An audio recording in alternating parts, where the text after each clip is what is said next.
All righty. Welcome to In the Paint. My name is Angus Black, aka Rodney Jones. Tonight, it's not a regular broadcast on sports or whatever, what may have you. We're going to talk about this is like one of my toughest days. Yeah, definitely. Today, I shouldn't say just myself, but we lost a great brother.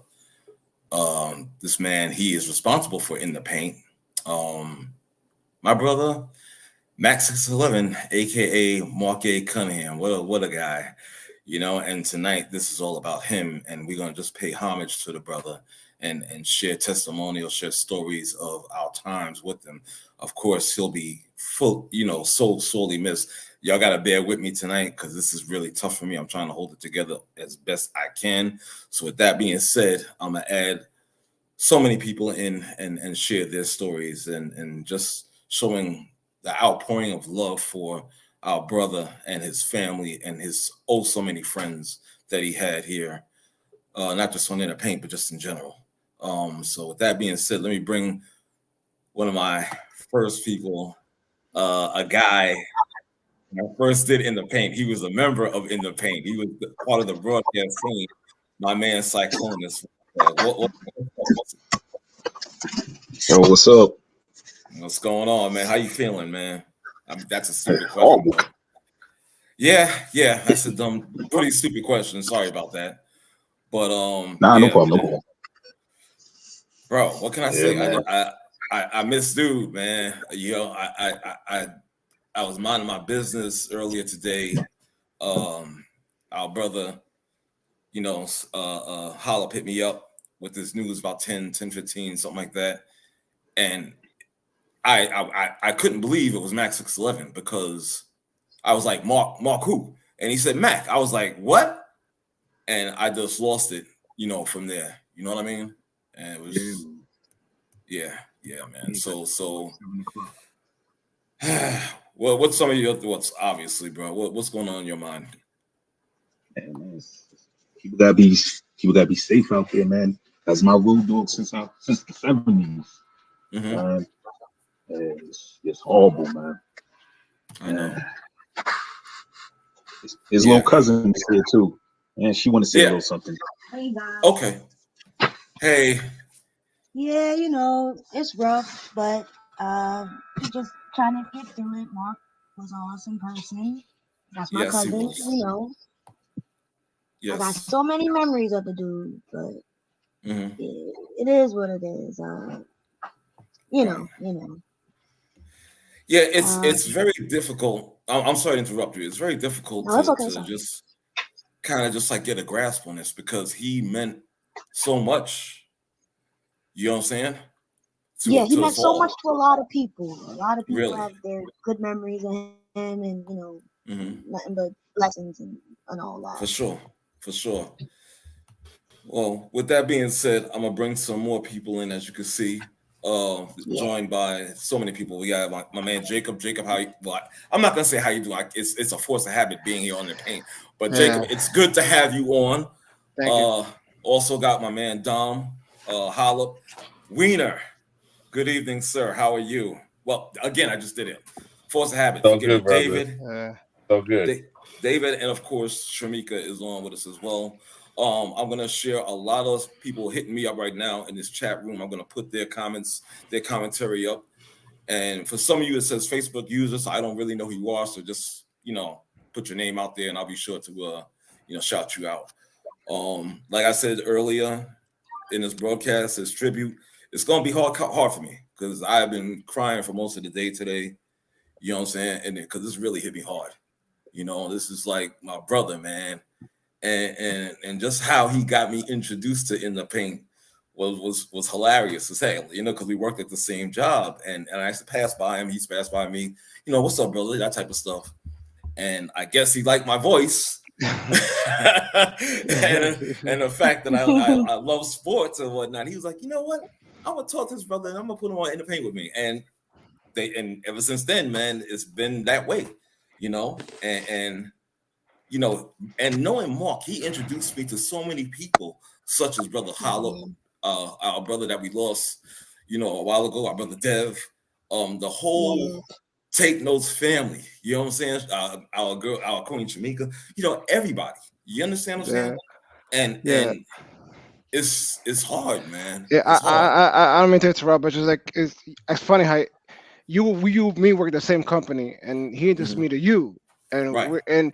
and now I know you, and you know Right. I haven't seen you in a while, but I love you, and we Thank work you, the man. same department, and he told me about you, Right. and got me in this group. That's the funny Right. thing. I haven't been it sucks that I have to be in this Yeah. podcast the first time for this, but you know, he got me in this whole independent group for this. Mm-hmm. He introduced me to Mark as a friend, and we were co-workers. So it just like you said, he introduced me to so many people. Yeah. It transcended co-workers. It's a friendship. So you say that, it's funny because I had the same kind of relationship with him, Right. and I'm younger than him.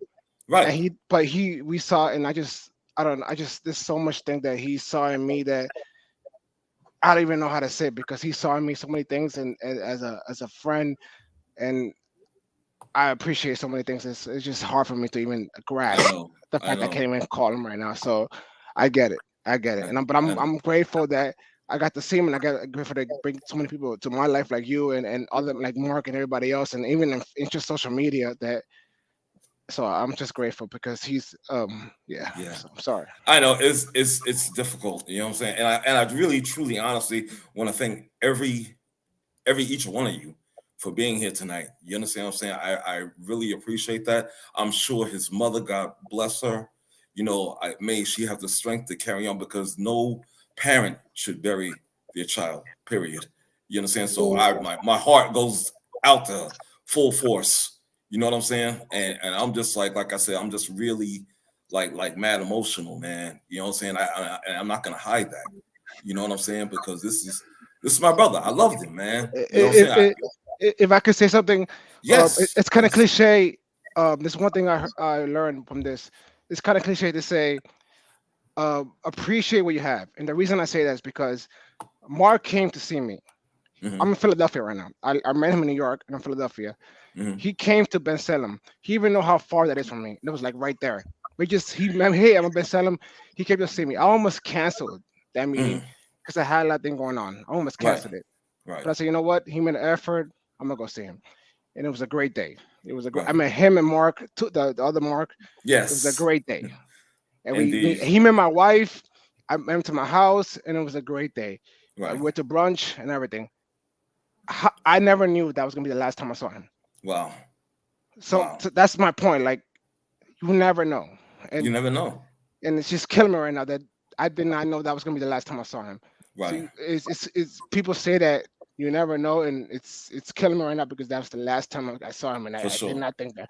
If I just said no, it would have been killing me right now. So I just want to let everybody know, as cliche as it sounds, make sure the people you actually truly appreciate, try to enjoy it, because it's you never know. So it's never promised. It's never promised. Anybody else want to speak up about? Can I say my piece? I probably known him. Hey y'all, I'm in the gym. I'm gonna be quick. I probably know brother Mark least or less out of everybody, but and I actually never met the brother in the physical, and I say that I'm actually happy I didn't, because I would be so much more sad. Right. And I say that because I feel like I knew brother Mark, because every time he spoke, I was just like, brother sharp though. Like, whether it was in the paint, whether it was on the sports stuff, or whether it was on some nationhood stuff, or just on being a black man stuff, right? He was so sharp. And I know some of y'all might be aware that a lot of us from the BIO, we met up in Atlanta a couple weeks ago, and I was really upset that Mark wasn't there. You know, I'm looking around because I hadn't met a bunch of them, right? I'm looking around, seeing who all coming and seeing who all there, and I'm like, all right, where Mark at, right? And obviously he couldn't come. I don't know, but I really am, and I mean, I know it might sound weird, but I'm glad I didn't see him in the physical, because I would feel such a loss. You understand? I'm not gonna fake like I'm like, oh my goodness. However, I'm so sad, man. I'm so sad, like so sad. I just want to say thank y'all for doing this. Straight up, that's big time for real. We respect for doing this, man. Yeah. Go ahead. I'm finished. I just want to send love Nah, to it's all all y'all, good. man. I hope everybody stay up, because I know y'all really hurt, man. The But dude yeah, was, I know he was solid. I never even touched his spirit, but I know he was yes solid indeed. for a Yes fact. indeed. I know that. All Yes right, indeed. I'm gonna jump off and listen to y'all on YouTube so somebody Okay, else can brother. get on. All Okay, right, brother. Thank you so much. love, I love appreciate that. everybody. All right, Love. All right, peace. brother. Peace. Thank you so much. You know, yeah, Yo, all right. man. Yeah. Yeah, I just want to say what's up to Jason because I did not. I was trying to reach him, but I had no way to do it. So I'm glad to see him on the live. For sure. For What's up, sure. man?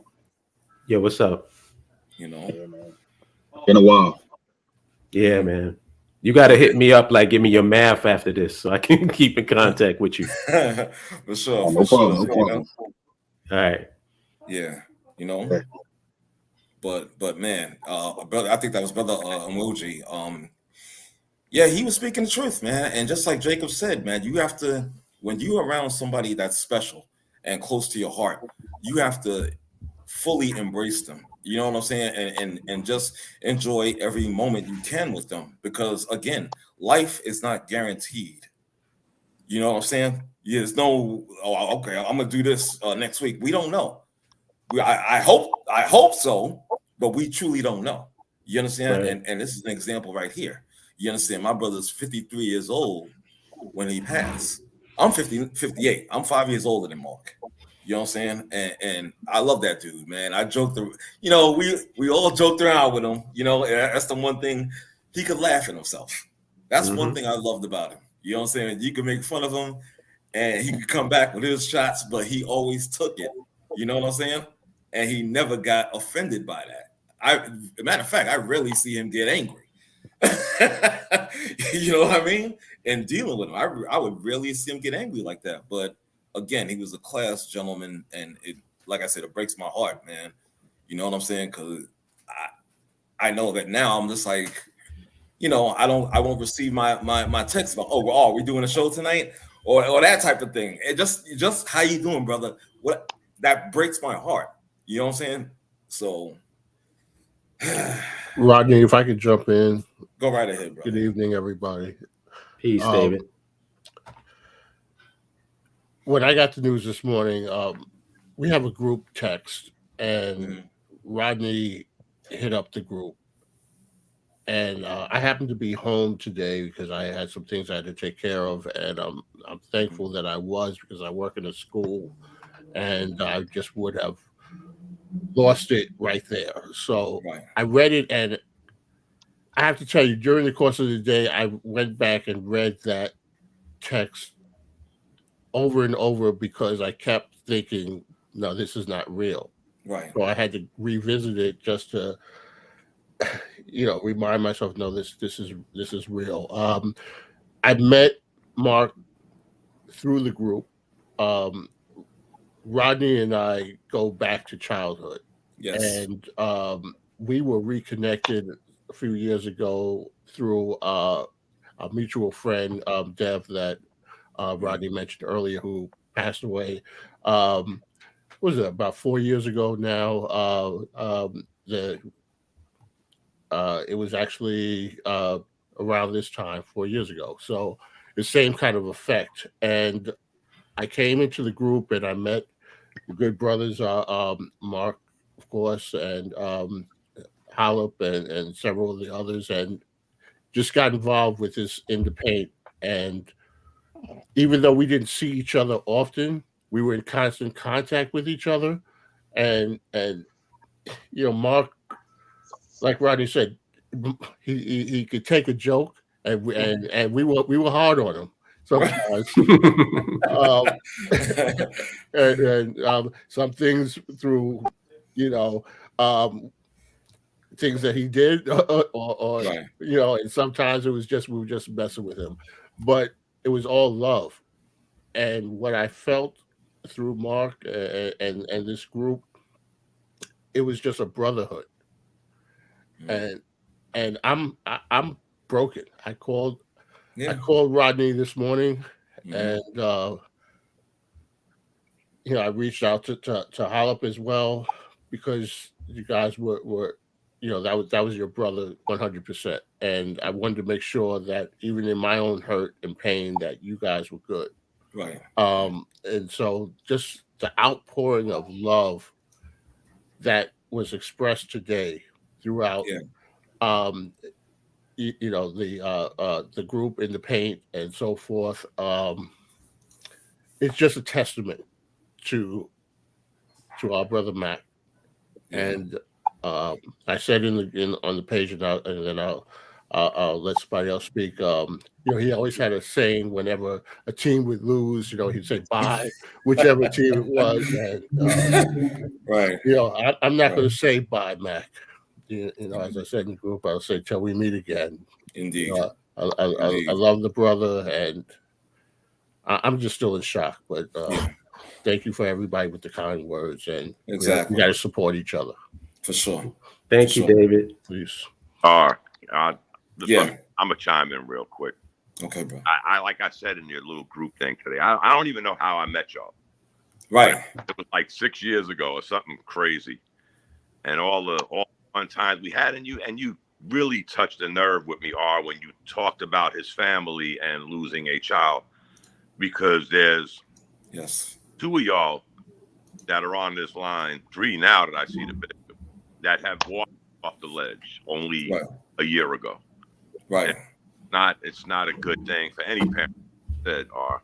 Yeah. So I'll remember and I'll remember another thing, or how we started the goofy texting, the group. Right. Remember, let's do the texting, so in case something ever happens, somebody will know. And we got information and all this shit. And then it comes to fruition today. I mean, as weird as that is, but I gotta say, guys, since I've known y'all, I'm just gonna hang my hat on the good times. Like I said, how our conversations went so far left that not even Dave could bring us back. Right. Right. Little face. Even when we used to joke about the shoestrings and the cans with his Wi-Fi, and how he would just sit there and giggle and walk right through it. The times we did this on the phone, guys, you remember those, right? Of course. Oh, Ronan, and all the calls and the texting and the messages. That's what I'm gonna keep my hat on, guys. I mean, it's a somber day, but you know what they say: through every dark night's a brighter day. Rest in peace, his family. We need to somehow, in your wisdom, get a point of contact with an address or something where we could send cards, flowers, donations, whatever we can. Let's not drop the ball this time. Right. Let's put this. I agree. Let's put it. I agree. Little help. Trust me. I don't want to sound somber. Like I said, are you, Dave? How many times y'all asked me? You all right? Dom, right? Dom. And I finally told you, I'm never going to be all right. But at least I understand that, and I feel good about it. And y'all helped me with that. So I thank you guys immensely. And I'll never forget, Mark's little face every time we joked about him, and went on till 11:30, quarter to 12 at night. Wasn't even talking about sports no more. Right. That's what I'm going to hang my hat on. So, I love you, man. Dave, Bishop, all of us that got on here every Tuesday, Friday, whenever we could, and just shot the breeze for hours on end. R would bail out on us, wouldn't even say bye. For sure. You're right. Hey, well, Rodney had to go to work, and he would bounce. So That's it. That's what I had to do, man. Let's all keep our heads up. And R, like I said, you got the text. We're all in that text group. For sure. Name, address, something. We got it out. Here's where friendship really comes into play. Exactly. Thank you. Peace, everyone. Peace, Weena. How you, brother? Holding up as strong as I can, my dude. Holding up as strong as I can. I know. First of all, condolences to everyone on the line. I think this is amazing for you guys to put this together, Rod. Thank you, bro. Something you said earlier, man. I've known Mark. Mark knew me longer than I've known him. It sounds weird, but I met him years ago. Him and Hollop, I met them years ago at a filmmaker meeting. Very random. I just walked in. I didn't know anybody. They had been meeting as a group for a couple of weeks or days or whatever. And I walk in and I meet Mark, and we start talking, and we find out we both went to the same high school. And as the years went on, we knew a lot of the same people. And Mark became just that guy. He was a connector. He was always connecting me to other people, and not just other people, but good people, like yourself, Rod, and other people that we lost along the way. I just found out about 20 minutes ago that he passed. I didn't know. Wow. I just found out. I got a call from a friend who saw it on Facebook, who thought that I knew, but I didn't. And I was very heartbroken to find out. Everything I've heard so far is true. Mark has always been just that good dude. He's a cool brother. Whether it's sports, whether it's jokes, chicks, whatever it is, like this dude always has something to say. He has an opinion. For me specifically, as a filmmaker, him and I connected, and I can't tell you how much work we did. We did so much work together. Rodney can say it. Big Mark can talk about it. Yeah. We did so much work together, and to the point where Mark wasn't even involved with some of the projects, but I was still working. We were still putting things together. But I just wanted to, say my piece and say, look, man, we lost a good one. We really, really, truly lost a good one. My condolences to everyone on this line. Rodney, thank you for putting this together. Big Mark, thanks for connecting me and sending me the link. Rest in peace, brother. For real. Okay. Peace. Love you, bro. All right, man. Love you, man. Right. Yo, listen. If you don't mind, we have some other people. I can only allow up to 10 participants. So if there's anybody that wants to give their spot, and you can still listen, of course, you can still watch. Yeah. I'd appreciate that, as I could bring some other people in that would like to give their testimonials. Yeah, brother, I'm going to give up my spot because I know there's a lot of love out there that must be shared. Okay, no problem. And I think I hear Bishop talking. Yeah. So all right, hello, good night, brothers. yeah, hello. Peace and condolences to everybody on the line, everybody listening, everybody within the sound of my voice. I just wanted to, Mark was always like what I call a unifier, somebody who was always putting people together, connecting people. That was his thing, and he was naturally good at it. So Mark and I, we went to high school together. We played JV basketball together, and we reconnected through his In the Paint. We reconnected on Facebook, and then I started joining the In the Paint, and you guys kind of like embraced me and accepted me for all of my ins and outs, ups and downs. I became one of the clan, and I really look forward to the calls. I always, we like to joke around with Mark. I love like when he would get when he would get kicked off Facebook, and I started calling him a Facebook felon. And he would always like periodically cross the line with his commentaries. So I kind of like said I'm gonna be his pro bono Facebook attorney, so that he wouldn't be kicked off. So you gotta let me see what you're gonna post. You gotta let me see what you're gonna post before you send it. Right. So I used to always joke around like that, and whenever he would get kicked off, he would come back to me. And it's like, again, and then I would get on him. So I mean, he always took it in stride. Yes, he did. Yes, he did. He always took it in stride, and I mean, I'm gonna miss him. I'm really gonna miss him because, he was always the one within the group that when things started going too far to the left, he'd be like, "Okay, all right now, guys, let's get it back. Let's get it back in line." So for sure. I'm gonna really miss that, and I hope we can keep up the independent and keep up the connection that we have, because it's very important to have brothers who support each other. I mean, I know that's kind of like rare, but it's very important. Yes. And I enjoy it, and I value the connection that we have. So I hope we can keep that going, and especially in his memory. Yes, indeed. That's all I really had to say. Okay, brother. Thank you so much. Hey, Roddy, I'll give my spot, but before I do, I just want to say, I want to say how when I met Mark, I thought we were going to be friends because we're different age, but it wasn't for him, I wouldn't have the belief that I have in writing, because we actually found we went from being co-workers to being actually brothers from another mothers. That's what we called each other, Right. because we actually had a lot of similarities. And then when he found out that we had both some interest in writing, Hmm. he actually gave me interest in actually believing myself in writing. That's why I actually aspired to be a writer, and that's why I still want to write because of him. Okay. Because And it sucks that he's not here, because every time I wanted to write, I always called him for that. Well, now you So can call me, bro. yeah, of course. And I'm actually Exactly. thankful. And that's another thing. I'm thankful that he introduced me to Mark, because Mhm. he's another brother to me that I'm thankful, because he's a connector. He Right. connected to me. He to a person at projection. So I just want to say that that's a person that inspired me, and it just sucks that if I can't put even the success I have, I can't pull him with me, and it sucks. But I just want to say that I miss him, and I don't know what other words to say. But anyone Yeah. else here, just tell him that much I love him and I miss him. So I just No want to give doubt. my words. So No doubt. thank No you. doubt. Thank you. Right. Peace, Jacob. Love you, bro. Peace. I love you too, bro. Love you all. My So man. love All you, right. man. Thank you. Thank you, brother. Love you as well, brother. Thank you so much. Hey, Rod, man. Yes, sir. Hey, I just want to tell you, I don't know if I can do this, man. Okay. It's understandable, I, brother. no, because yeah. this morning when you texted me, I was like the other dude.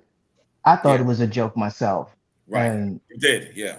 and then once you started explaining stuff, and then I figured out he was telling the truth. I couldn't bring myself to call you, man, because I didn't want to hear you crying. Yeah. Because you know I was. You Yeah, know and I was. I'm starting. I'm tearing up right now myself. Yeah. And Yeah. as I went around at work today, because we all used to work together, Hmm. and now I'm starting to trying to figure out how did me and Mark and you actually became friends, and I don't Right. know, because it seemed like everybody was saying today, it's like the moment you met Mark, you knew you was going to be his friend, Right. Right. even as annoying as he was, and as Mr. Know-it-all, everything he was, you knew he was Right. going to be a good guy. For So I sure. mean, For you sure. just immediately linked up with him. Right. And as Exactly. I was telling everybody today about it, and I mean, a lot of people took it really hard. Yeah. Yeah. And um, I know, man. he gonna be missed. He's a good dude, man. Yeah. I'm gonna miss his bye New York Knicks. I'm gonna miss his Twitter fights with everybody in the Knick groups and Oh my shit. God. Exactly. It's crazy. It is so crazy, because like what just Sunday he posted Right. in the group, and now Right. Yeah. Yeah. I get it, D. Trust me. I know. I thought about all that and more. You I understand? mean it really today really hurt, because Yeah.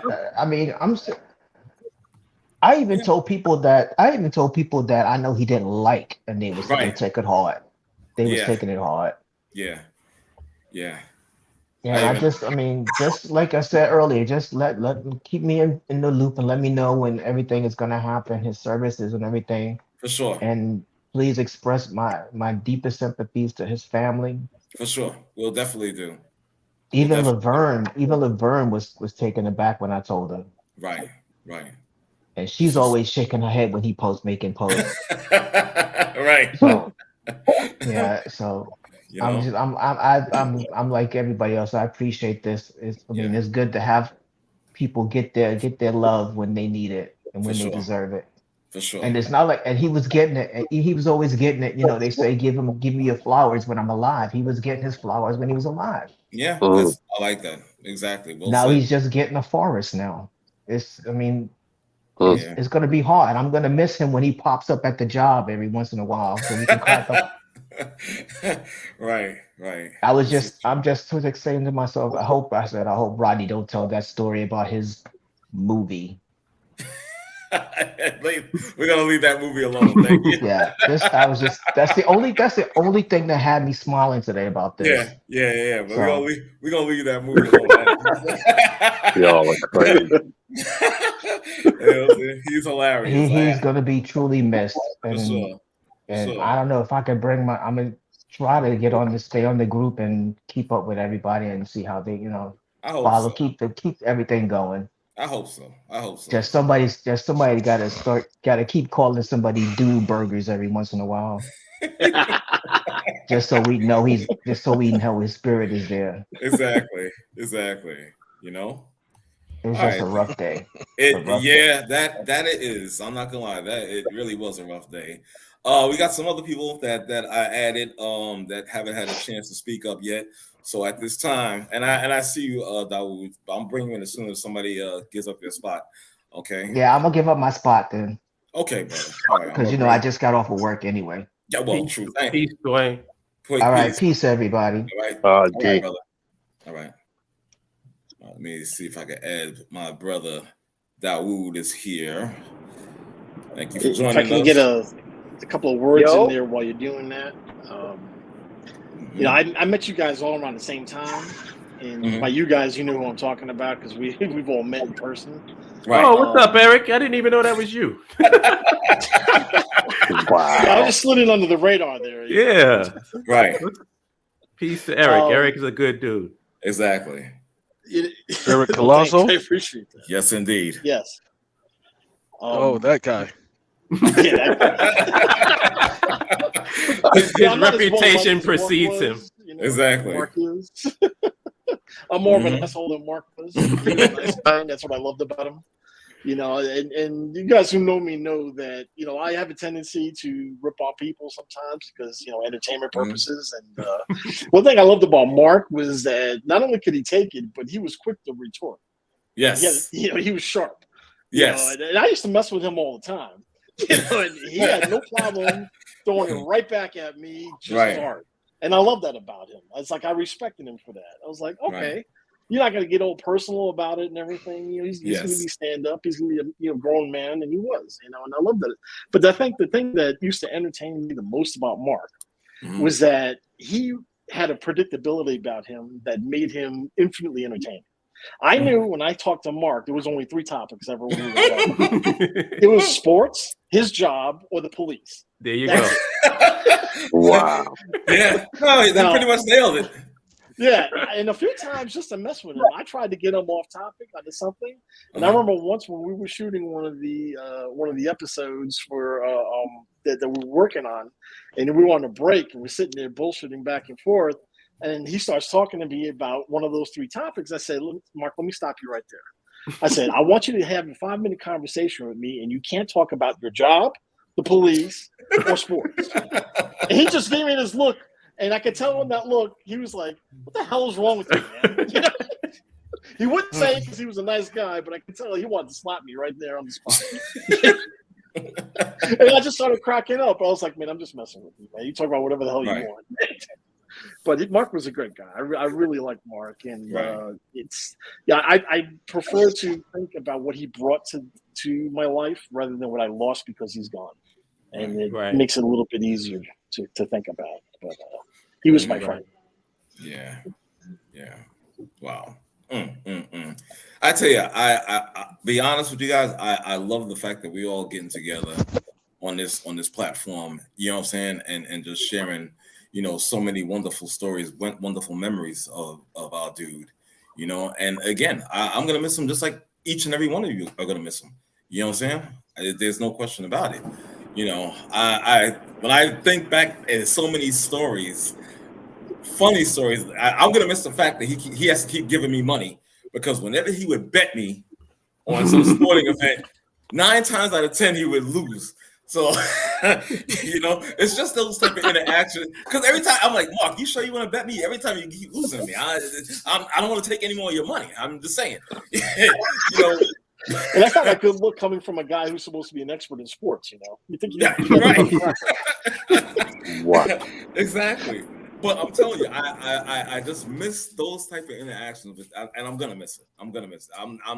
I feel like incomplete without this brother, joining us, either texting me through the group text or just sending me a text in the morning. I'm gonna miss that part of my life, man. So. I tell you, but you guys are helping me get through it because earlier Same today, here. I was a wreck. Yeah. A wreck. Yes, sir. Okay. So this is very therapeutic for me. You know what I'm saying? And I'm glad that all of you are here. You know, in the chat room, I see all your chats. I appreciate that. Also, the people that have joined me in their testimonials. I love it so much. I love you guys so much. I want to thank you as well. So with that being said, I'm gonna keep the party going, so to speak. And let's have somebody else with a testimonial. I think Jeter wants to say something. Hi, how's everybody doing? I know this is a weird day. Mark still is. I have Mark and Mark in my life, so it was Big Mark, Little Mark. They're my godfathers. So when the news came to me, I was confused because I literally thought I heard him on the phone when there were multiple people on the phone just trying to tell me what happened. I was like, just say it. I think everybody on this phone call kind of prepped me for it already. Just say it. And I was sad. I tell myself, give yourself an hour. After that, we let it go. And after that hour passed, me just being in my thoughts, I was just like, you don't want us to be. That's not him. He is such a goofball. From what I know from him, it's always been love and laughter and just cracking jokes. I mean, he was definitely one of the father figures in my life since I can remember. I mean, Big Mark and Little Mark, they are my fathers, and I'm gonna forever shine a light.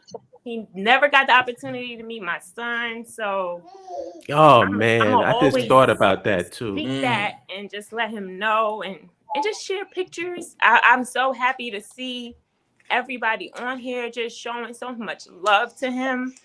He's the reason I'm a Knicks fan. He's the reason I'm a Giants fan. He was a Mets fan, so we not even Sorry to go hear that. there. But that was our thing, and I didn't have anybody. My biological wasn't there, but Big Mark and Little Mark literally came in, and I don't think I missed a beat on what was supposed to be there. They were there. They were my supposed to. So I would just want to say shout out to the MAC community, the village. That's what you guys are. I am y'all family. You guys are officially my family. We've never been introduced, but this is our introduction. And let's continue to shine and do what the MAC village wants to do. That's create. I'm hearing everybody's testimonials, and I'm like, damn, like this is a bunch of Black people really just happy to meet another Black male, introducing him to more Black love. Like, this a damn show right here alone. You can't pay. You cannot pay for this on TV. You can't get this. You can't get this. You sure? And we're getting this for free, just for love. And like y'all said, he had his flowers when he was here. Let's continue giving him that forest. I love the way that was put. Whoever said that, like, shout out to you. This forest is growing because of him. You plant that seed, but you don't see what happened when you plant that seed because you're not there for the whole time. And he definitely here with us. So shout out to everybody being here, showing up. Excuse my little mini me in the background, but I appreciate everybody showing up. And let's show out for Mac. Let's do it. Love you. Thank you. Love you Thank guys. you so much. Love you, Thank you so Bub. much for showing up and just being here. We showing out for you, Mac. It's lit. Okay. Still got some people I don't think have said anything as of yet. I still need a couple of spots. Can Is I it go, bro? okay if I go? What's that again? Go ahead. This is Salima. Is it okay if I go? Oh, for sure. Please go right ahead. Okay. Gita is my niece. So when she said that he's been there her entire life, he's been there her entire life. He is my brother. This was hard. This was really, really hard. When I got the news this morning, I had to leave work. It's just not something I ever thought that I was going to hear. Harlop, thank you so much for calling me and just letting me know. I don't know who else would have called me and told me that, and I would have been able to take it. I am going to echo Jita's sentiments. He created a community. everybody that has spoke of meeting him and then him introducing them to other people. That has enriched our lives immensely. I think that that is how that's how we're going to continue to support him. That's how he lives on. Let's keep this community going. Let's be larger than life. Let's do everything that we want to do in his memory. And I think that's what we should do. I think we should bust this world wide open for Mac. I think that would be the best way to express how much we loved him. We need to just really, really hone in on who we are and who he knew every last one of us was. Because the conversations that I've had with him, there's the support of my business, the support of me, the support of my entire family. You know, when I talked to my sister today, she was like, yeah, Mark was at the house. We had dinner. I had no idea, but that's who he was. Right. That's who he was, you know. I love y'all. Just let me know when services are. I'm going to be there.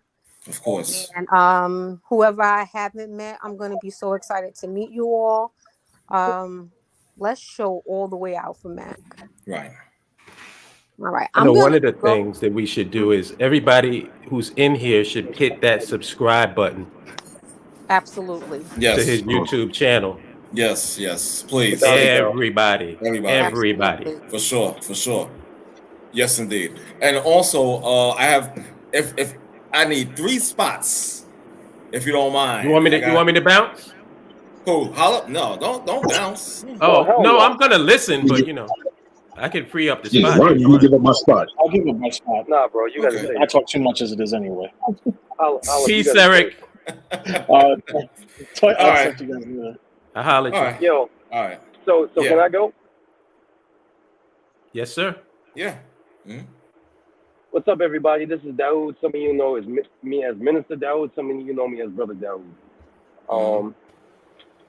Yo, here we are again, y'all. Here we are again. Yeah. Dev, Mr. Bush, MAC611. Yep. If you're a member of the Independent family and you've been a member for years, then you've been here before. Yep. And there's people on this line that I have deep, deep, deep love for. But today is the day that we come here to talk about Big Brother Mark. And I can say this, man, like of the many things that I love that man for is that man was fiercely loyal. Yes. I remember many times I would post certain things that happened to me in the past in Islam or whatever, and he would come on the post and he would say, "When you hurt, I hurt." I never heard nobody say that shit before in my life. He said, "Brother, when you hurt, I hurt." Wow. And I got introduced to Mac through Hollop, of course. Of course. Just like Dev, we ended up growing, flying. And me and Mac have been on the phone for 5, 6, 7 hours talking about everything, from women to who's the right woman to the crazy Spanish woman that this nigga likes to date, to to every, to the job promotions that he had, and we talked about everything. And when I went to the BIO meetup, the first BIO meetup, first person I ran into was Mac. Right. The first person I ran into. And so, like, when Hollop called me this morning, I was like, bro, don't take this the wrong way, bro, but I'm shocked to feel like you lying. It can't be. It can't be. It just can't be. And, we all know Hollop don't lie, so that wasn't, what it was, but I'm just saying, like, I was just so shocked. So, for me, this is a devastating loss because I haven't spoken to Mac in like 3 weeks. And the first thing I said to myself is, damn, like he called me and I was so busy I didn't call him back. And now here it is, I'll never speak to him again. And so if you're a member of In the Paint, a member of the BAIO, or just a friend of Marque Cunningham, commonly known as MAC611, it used to crack me up back in the day when R used to say Marque Covenant, and he used to go, oh, but that's his government. Right. I used to love that, man. And we used to get on the phone, we used to debate about LeBron and Jordan and things like that. But Mac was a really, really good guy, but he was fiercely loyal. If you had a problem, Mac was talking about coming to see somebody for you with his little self. Yeah. You know what I'm saying? And sure. the crazy thing about it is Mac's personality was so big that I had to ask Hollop. I was like, is he really 6'11"? He was like, nah, that was the number on the outside of his building. Right. Because until I met him in person, I honestly thought he was 6'11". Right. You know what I'm saying? And so, like, that man meant a lot to a lot of us, man. And he had such a great personality, but he wasn't ignorant. He wasn't proud. He wasn't ignorant. He wasn't arrogant. And the crazy thing about Mac was that I loved the most is that even when we had beef with certain people, he still stayed in touch with them because he just had such a good heart. And I'd be like, why are you messing with that person? He'd be like, because that person is a part of our family. And I thought that was beautiful, man. And so for me, if there's one thing I'm going to remember of the many things I'm always going to remember about MAC611 is that he was loyal and he supported everything that you did. Yeah. You know what I'm saying? Yeah. He did not live inside of one framework. He supported everything that you did. Yeah. And if when I was transitioning myself out of being a minister, MAC611 was one of the people I called all the time. And not that he didn't have any experience being a minister, but I just knew he was going to understand my heart. You know what I'm saying? I knew he was going to understand my heart. And so I don't want to, take up all the time today, but Hollip, R, David Sanford, Salima, I love all of y'all. Y'all are like family, man, that MAC611 introduced me to. And that is never going to be lost on me. As I'm driving home, I think about like, damn, man, like, you know what I'm saying? Like, it just, life goes on, but life is never really going to go on without Mac in our hearts. And that's really all I got to say, y'all. I love y'all. Peace. Love you, brother. Bro. Love you, brother. Right. I think I can finally. I think I can finally speak. First of all, thank y'all, the ones who have introduced laughter into these moments. I appreciate that so much because I think we need that. Because this is really heavy. I almost want to take each one of y'all and wrap y'all in bubble wrap. Because I, as I'm sitting here, I'm remembering, I'm like, he's right now with Dev. Yeah. He's with Tiger. He's with Jelani. He's with Jabron. Yeah. Right. Yeah. Facts. Oh my God, Jelani, thank you for remembering that, sis. Oh my God. Jelani too. Hit after hit after hit. And the black man is endangered enough as it is. So I just need y'all. I need y'all to stay with me. Okay. I'm that trying, was my man. That was my little big brother. Right. Okay. For those who know, y'all know, like he was so sweet. And like he loved you very much. He was an actual sweetheart. Like everybody said, he could take a joke. Oh, because we got on him. We got on him. Yes, we did. You know I did. There are recordings of us getting on him, and I need you to send me those, Mark, if you still have them. I have them on my Facebook page, the DJ Groove Killer clips. Wow. But yeah, so it's one of those moments. And is his cousin still on the line? Yeah, Jason. Yeah, I'm still here. Okay, I think he's so still there. Yeah, I'm still here. okay, so then that's the person that everybody needs to make sure that we have a connection to get the information. Because I know I have one of his aunts is on my page, and so I can always, you know, try and get the information from her. But if we have a direct connect right here, then we should, make that connection. But I love you all. Um, keep some levity to the situation if y'all can. And I'm going to step out and give my space. Okay. Okay. Thank you, Peace, sis. Shamika. Love you. All Thank right, you. Shamika. Love you too. Love you too, sis. Peace. And since I never met you, but Max spoke about you every time we talked on the phone. He I loved would you very imagine. much. Yeah. Okay. It was tough when I got the news this afternoon. And I found out because Angus posted it. And I had to read it several times. And it's like, what? Don't tell me we took another hit. I walked away. I walked out of my office. I came back in. I didn't change page. This is one of the ones that hit hard because Angus, you and Mac were one of the first ones that greeted me after I had my surgery. Right. Yes.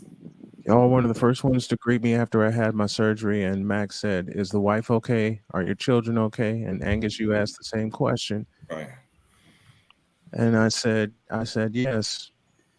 The next thing you guys said really hit home with me. Y'all said, get healthy and come back to us.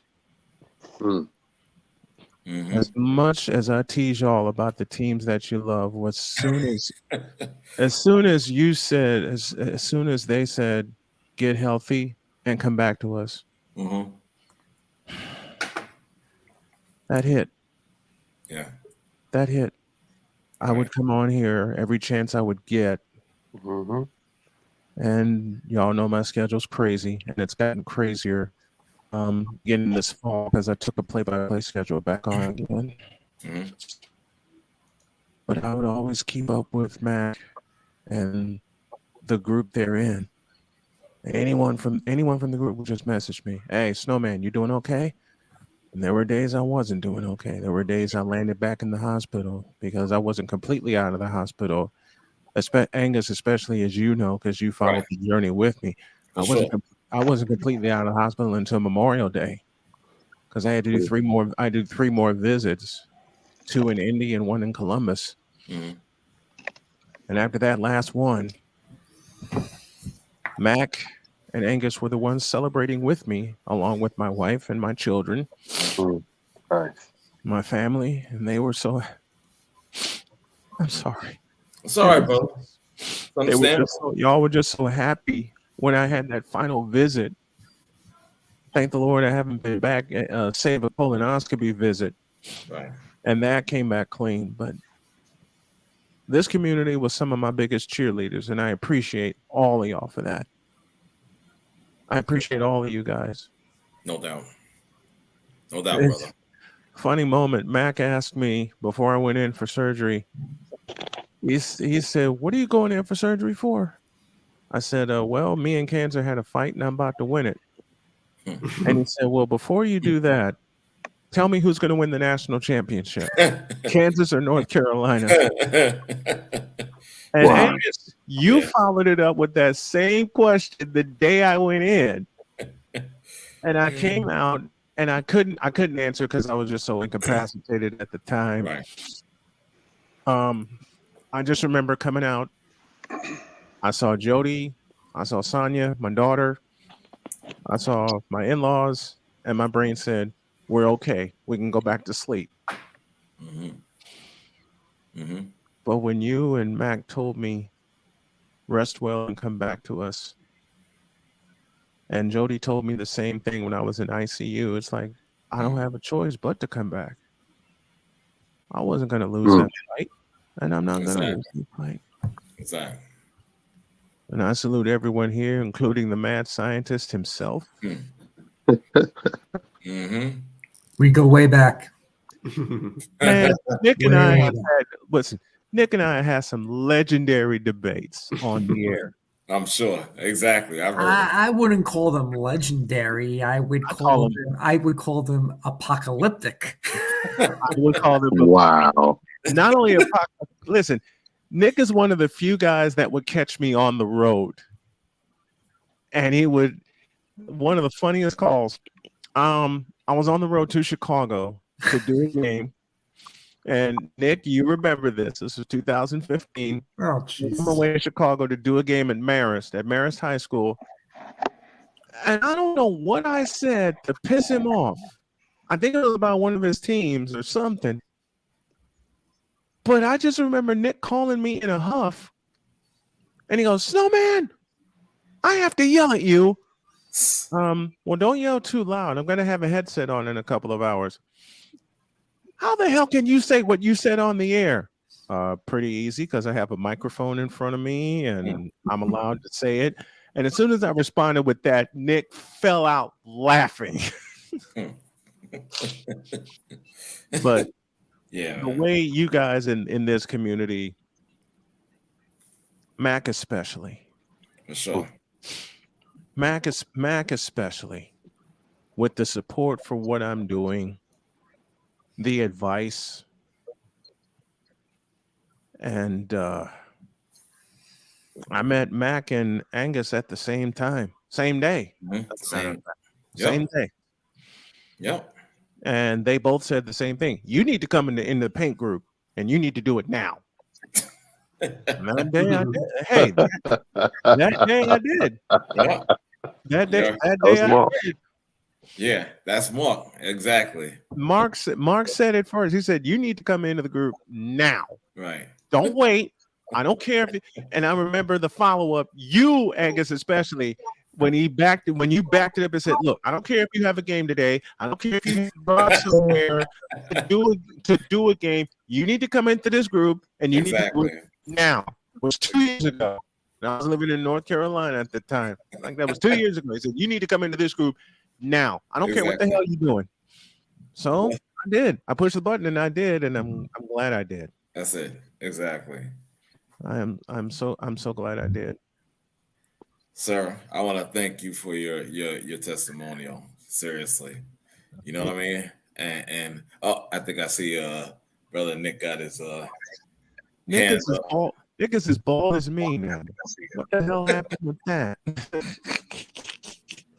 No, I tease you out of love, Nick. But I just wanted to offer my prayers. I could tell you why you bald. I could tell you why. Forget that. Let him get this testimonial, please. Thank you. No. Well, Nick's bald because of his apocalyptic debates with me since 2014. Okay. He had help. In all seriousness, I love you guys. Love you as well. I had to say thank you. Rest in peace, rest in power, and rest in paradise, Brother Mac. We love you, and we will continue your legacy here, whether it's through debates, whether it's through the picks, whether it's through just doing this show. Yeah. And I will honor Mac tomorrow to kick off my show at 8 o'clock. Thank you. All right. Thank you, brother. I'll make sure that I tag as many people as I can. Please do. Via YouTube. Awesome. But it's time it's time we did that. It's time I honored him. Yeah. I did it all. I do it off the scenes, off the air. I beg your pardon a lot, but I'm going to do it on the air. And I'm going to do it with a couple of funny stories post surgery to kick off the show. Okay. Because this king deserves more than his flowers. He got his flowers while he was here, but he needs more than his flowers right now. So, to the In the Paint family, Snowman humbly thank you just for allowing me to be along the ride and with them great. Thank you, brother. Peace, brother. I love you guys. Thank you. As well, Snowman. Thank you. All right. Well, now it's my turn.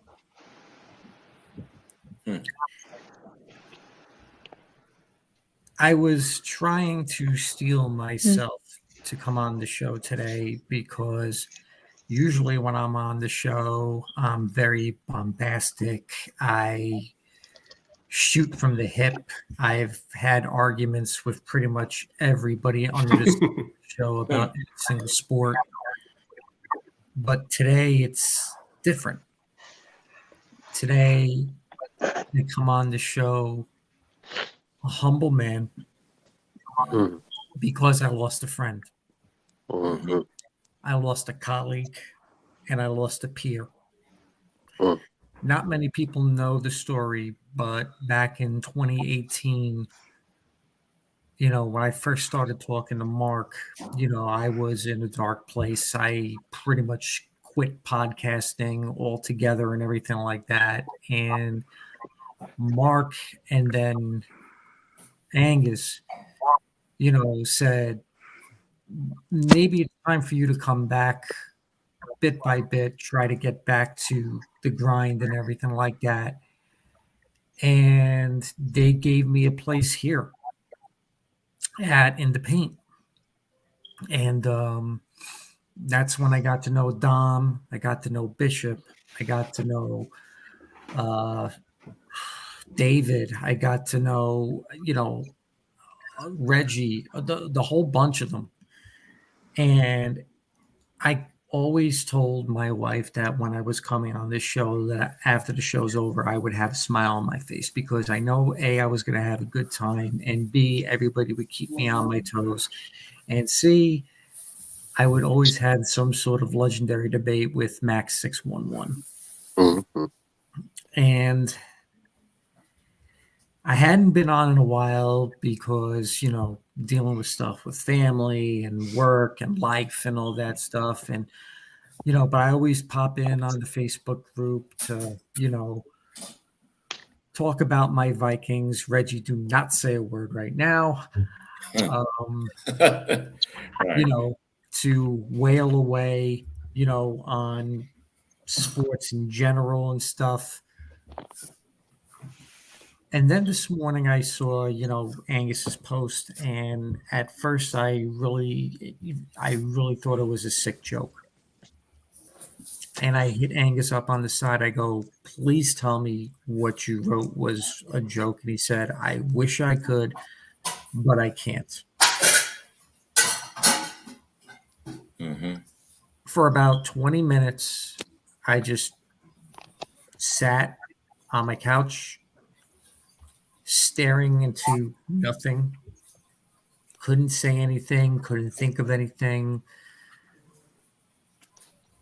And then I started thinking of the good times, that I've had with Mac on this show, on Facebook. And knowing that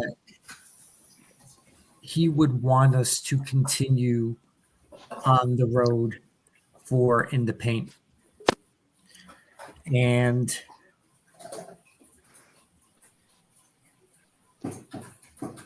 I have to say that everything for me was put into perspective, thinking about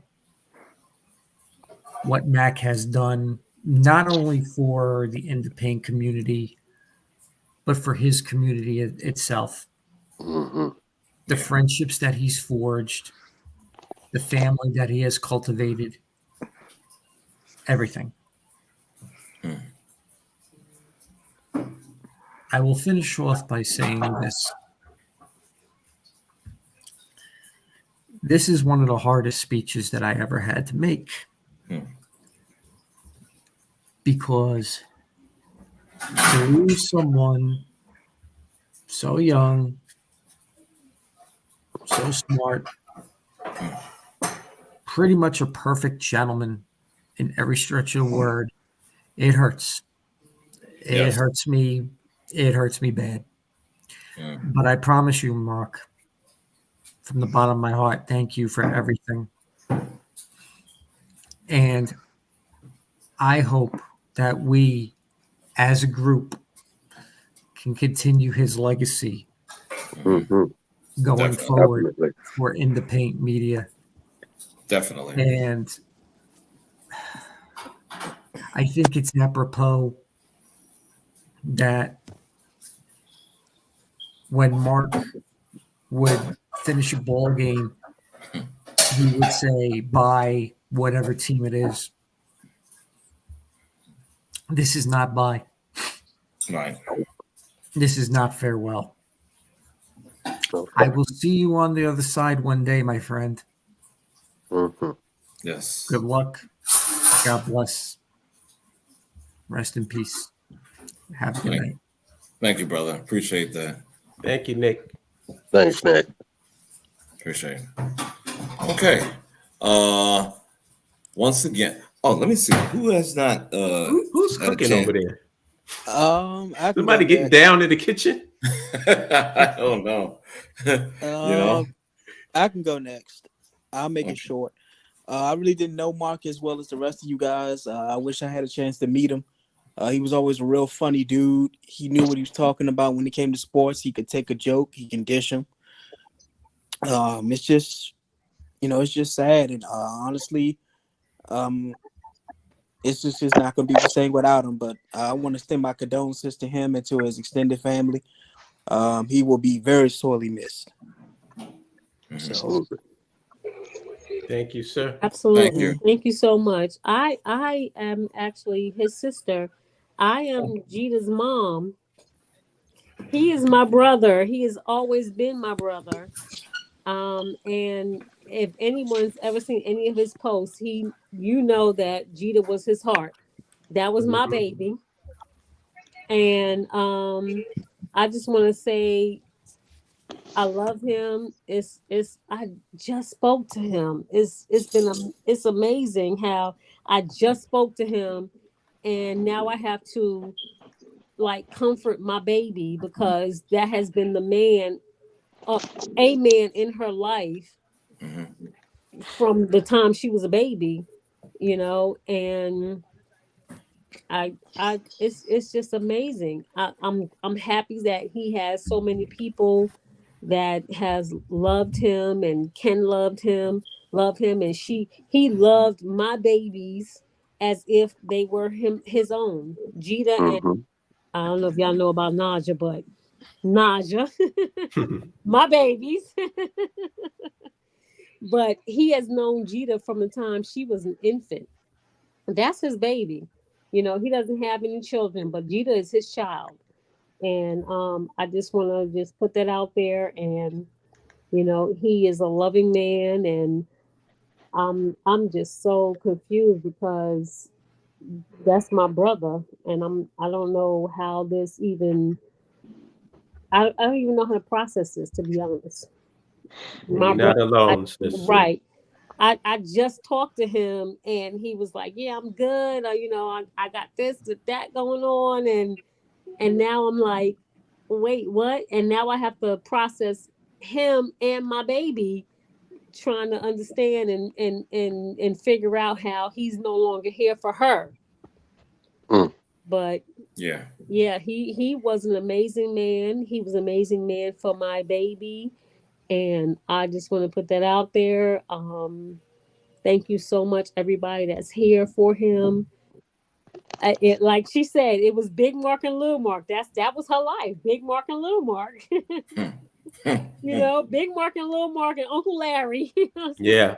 So it's just crazy how she no longer has her little Mark in her life. She always had Big Mark and Little Mark in her life.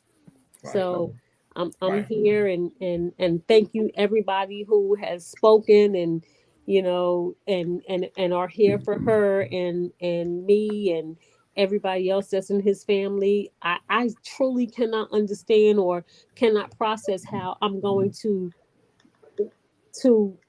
hug and even like process this whole thing with his mom. Like that's the whole thing with me because I know his mom, and I'm trying to figure out how I'm going to even like how am I going to even like like I don't know. I'm so trying to figure out what I need to do. I'm in North Carolina, she's in New York, and I'm trying to figure out how when I get to New York, how I'm going to even like comfort her because her baby is gone. So and I know her. I've known her for years. And Yeah. I don't know how I'm going to even comfort her because her baby is gone. She knows me, she knows my baby, and I don't even understand how this is even a thing. Yo, So, Zaida, yes. I spoke to her before he passed. She was the Okay. one who let me know that he went to the hospital. Yes. And after he passed, I just could not speak to her. I told Right. her family, I said, listen, I'll call her tomorrow, but I can't talk to her today. I don't even know, Mark, I don't know how to even when I see her, I don't know what my body, my mind, and my whole consciousness is gonna do when I see her. Yeah. Because that's her baby, that's her only baby. I have Yep. no clue how I'm going to eat or how I'm going to react to seeing her. Oh my gosh. This it's a whole thing for me because it's gonna be me, it's gonna be Gita, it's gonna be Naja, it's gonna be you there. And I don't know how I'm going to process what I'm going to experience when I see her because her baby is no longer here. Well, you know what? The most important thing that you can do, you're going to be doing anyway, and that's being there. Yes, that's the thing. Yep. Oh, But I love you, sis. I love you. All right, y'all. I'm Okay. going off of this. That's my brother. Okay. He will always be my brother. I'm going off this. I love y'all. Love you Okay. too. Thank you, sis. All right.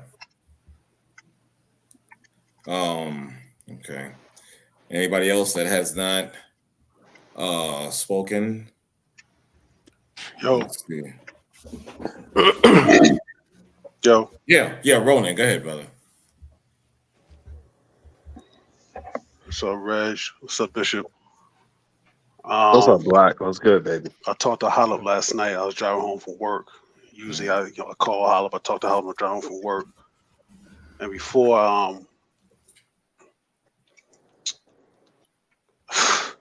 I know, man, it's tough.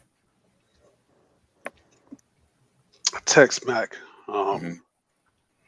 just to see how he was doing because I hadn't heard from him a couple of days. And we was Right. talking, and me, you, and Mac was talking in the text, and Thanksgiving, I was talking to Mac, about the Cowboys, the Giants. We was talking about the Vikings, Mm-hmm. and I got home, hung up with Holub, and Mac had sent me. I got the time. It was 8:48, Hmm. and he said, "Yeah, I got bronchitis." So I was like, "Yo," Right. texting back, "Yeah." I was like, "All right, you'll get better, man. I'll talk to you later." And then,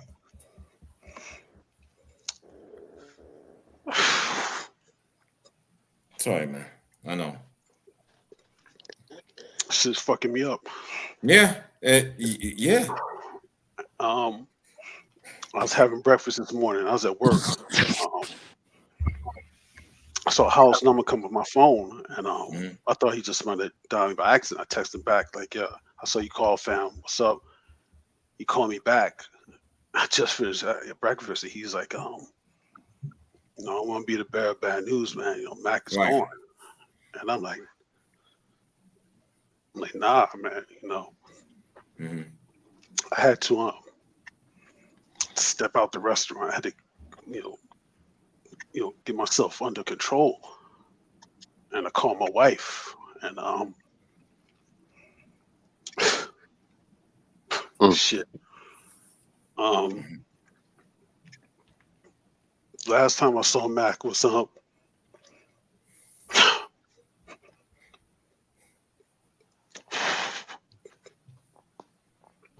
my wedding. Him and Howard came down. And, you was gonna come down. Larry's gonna come down, and y'all couldn't make Right. it. And I put a picture up on the Signal, man, where it was me, my wife, Mac, and Hollop. And Hollop, they know, and anyone else who doesn't know, man, 2020 was rough. Right. I lost my aunt. I lost both my parents. And Hollop, Mac always hit me up, man. Mac always text me, man. How you doing? How's your sister doing? Holla. We hit me up, and y'all was doing the show at that time, man, and that kind of kept me, when you all holla, y'all know how I am, man. Sometimes I get bent, Right. Yeah. Sometimes y'all gotta talk me down because I'm like, exactly. So I'm about to catch it, and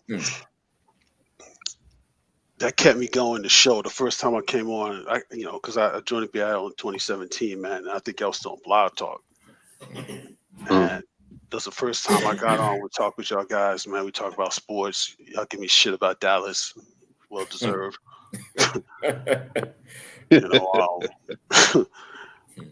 And I would talk to Matt. I remember the first time Matt called me, man. This is probably like 2018, maybe, man. We talked for like 5-6 hours, man. And we was talking about the different spots that him, Holla, and Larry, they went to different nightclubs. And I was like, God, I was in the same club. I probably walked past Holla, Mac, Larry. I probably walked like 100, 200 times, man. Yeah, I know you did. I know you did. I was probably smoking cigars, shit. No way we didn't see each other. And everything everyone said, man, like he, Holla up and Matt, they got to meet my daughter, they met my wife, my sister was there, and it seemed like, man, I know y'all guys, like, I only know Holla up and Mac, or I know y'all since like 2017, man. It seemed like I know y'all since like the 80s, because I'm from Jersey. I love that dude, man. Yeah. Because like now it's like starting to set in. Because these last 2 years, man, and Holla knows this, man, I've my parents, I lost both my aunts. I had one of my childhood friends die Memorial Day. I had one of my boys died last year. My sister had COVID. I had that shit. I tested positive. My wife had it last December. And even Holla knows this. I don't know if you know this, so I think you might know, man. Even the day after I got married, man, like my sister was in the hospital. Oh man. And she got diagnosed with congestive heart failure. Oh. And I told Holla and I told Mac, man. Mac, he called me, man. Because I lost my shit that Saturday. I lost it, man. And, I'm sure, brother. I'm sure. And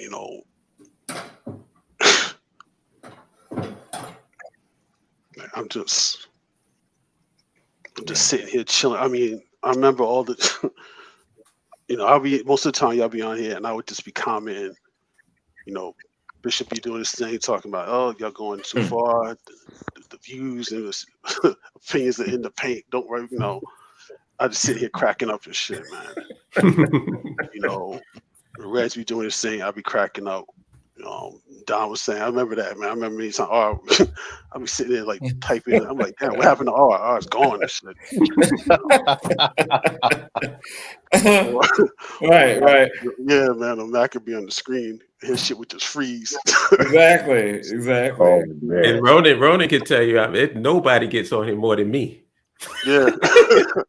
I'll be going in on Mac. Yeah, exactly. This shit would freeze, man. I'm like, yo.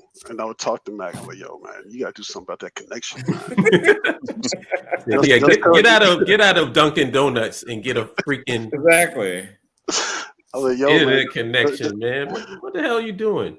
Just because the cable dude comes there, he shows you some gold splitters, don't mean they real shit, yo. It ain't real gold, yo. It's like a Hot Wheels car and shit, man. But right. Man, I love you guys, man. Hey, love you, brother. Love you too, bro. Love you, brother. Love you, man. I'm sitting here, man, like I'm just tossing back. Right. A rum and a Coke, man. I hear you.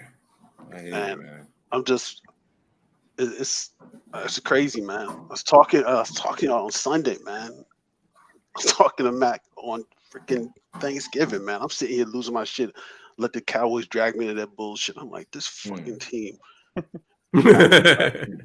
Because he was like, "Hey, what you think?" I'm like, I ain't falling for this shit, man. It's fool's gold. They don't go one and done. I know this shit. I've seen this story before. Exactly. And I'm gonna miss him, man. Still, you know, I saw my sister today. I told my sister, she was like, "You gotta be kidding me." I'm like, "Nah, man, nah." Yeah. Yeah. And before you go off, I just wanted to say that you know, I've had to. Today was a rough day for me. First of all, finding out the news and Right. like what? It's like I felt like I got hit with a baseball bat today. Right. But the two hardest people it was for me to break it to was you, Ronan, and you, Rodney. Right. Like that sucked. Yeah. I really like, because I know how y'all felt about him. Right. And to get the news like that, it's crazy. Mark, listen, holla. Remember, I didn't even believe you at first. I was like, "Who are you talking about?" Right. You understand? Because I was like, "You're not talking about little Mark." I was like, I'm trying to, in my mind, trying to scramble around. What other Mark do I know besides you and you know, little Mark? You understand what I'm saying? And I'm like, nah. You know, and I was hit. I was hit hard, man. Yeah. You know. Yeah, man. I remember how I think it was maybe just before I went on my cruise. Me, you was Larry was talking about Mac, Mm-hmm. and Larry was like, "Yeah, Mac with them bad knees and shit, man." I'm like, oh yeah, he was getting on his case for playing full court basketball. He's like, "What the hell are you doing, dude?" Right.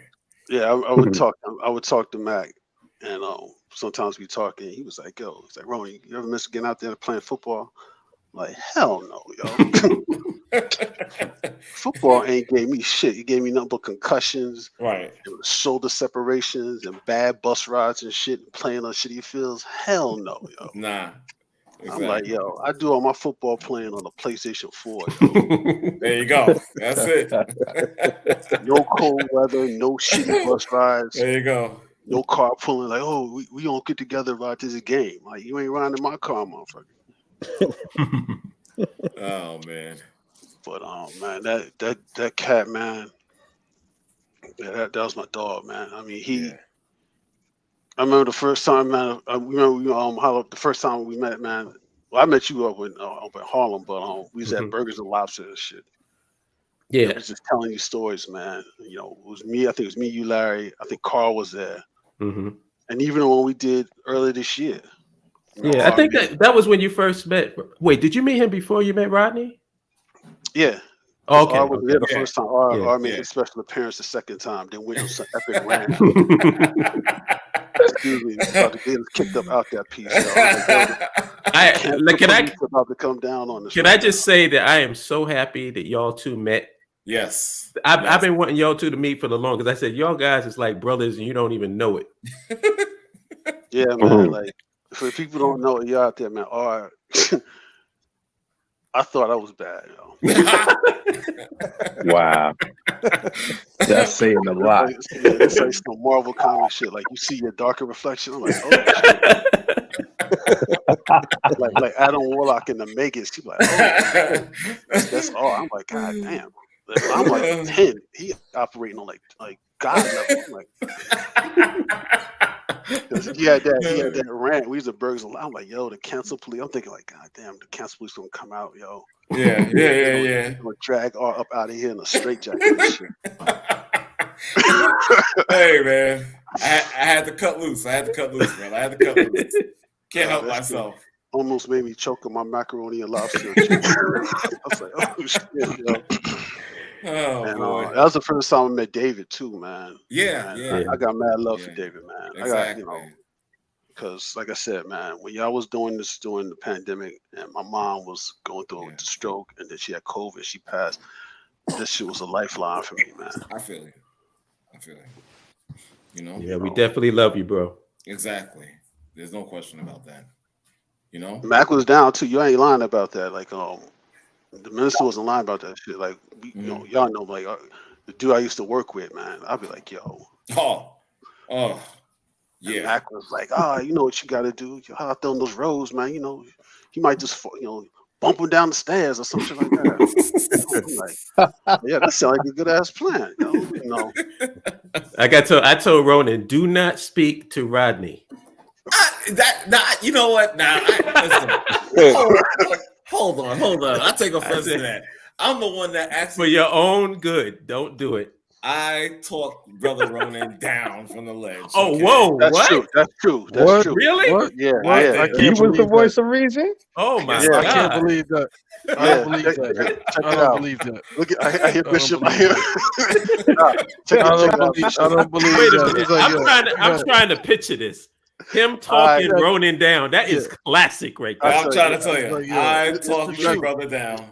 It's the truth. You got It's the truth. gasoline. You got gasoline. Or got matches. He got matches, and he lighting them. Being like, yo, whole list right here. You're Rodney. I can't imagine that. I make a full and utter retraction of my previous Thank statement. you so much. I You appreciate did, that. you did, man. Because you know how the dude I used to work with. I ain't working with him no more. So I sent R and Mac a text. So I was like, "Yo, I'm not working with so this dude no more," and stuff like that. I was like, "Yeah, this today. He gonna get it today."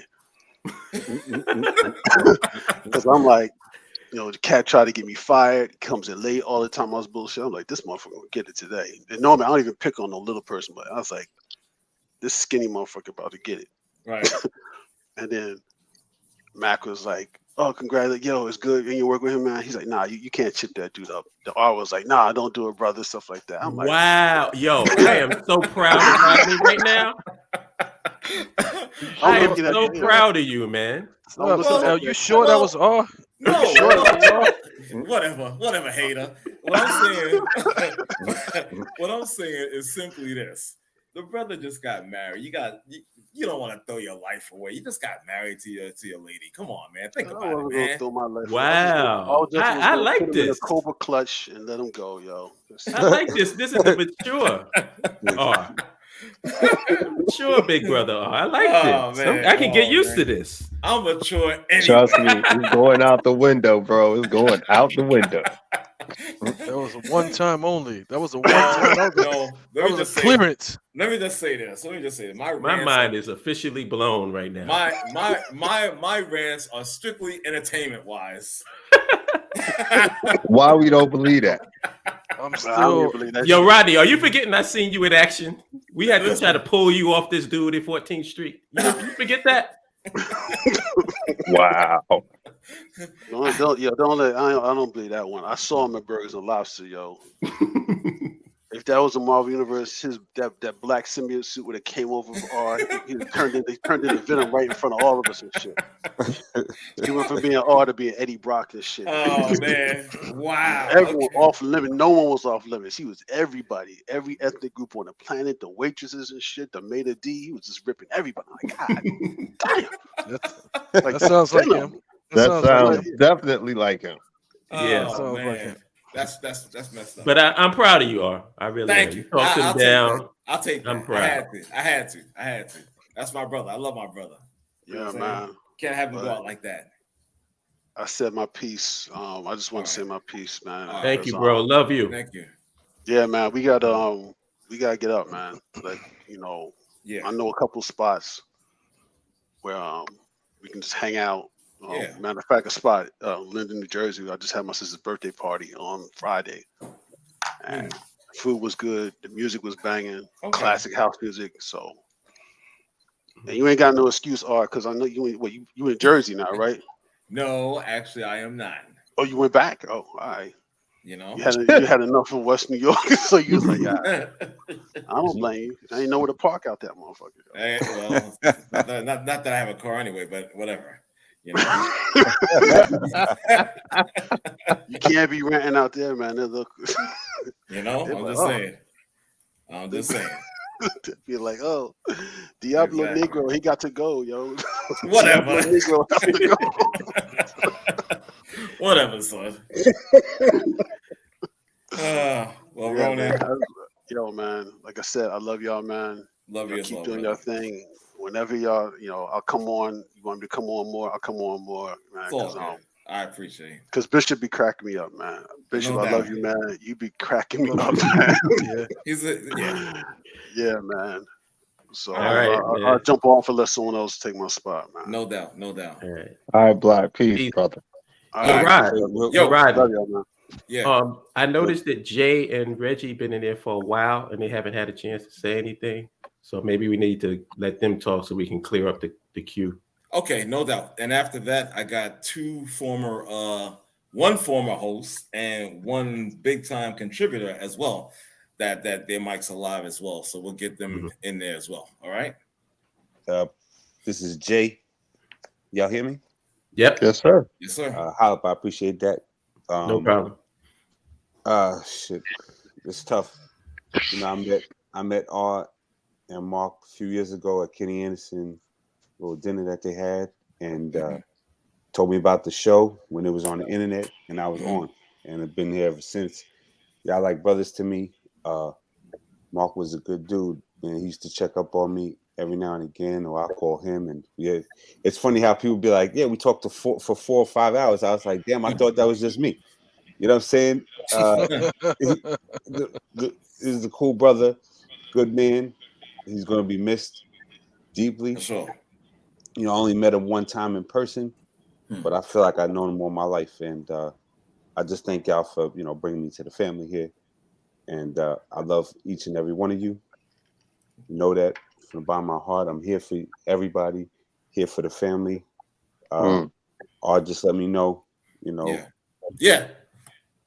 I will let you know the services, definitely, brother. Yeah, and just one last thing. It's funny because he actually reconnected me with a cousin that I met probably like 30 plus years ago. So it's some crazy shit. You know, how everybody said, he was the connector. Yeah. That's a real shit, real life shit. So Mac, love you. I'll see you on the other side. Word. Peace, Jay. Yeah. Peace, Jay. Peace. Reg? Yeah, well, it's me, right? Yeah. I don't even know where to begin.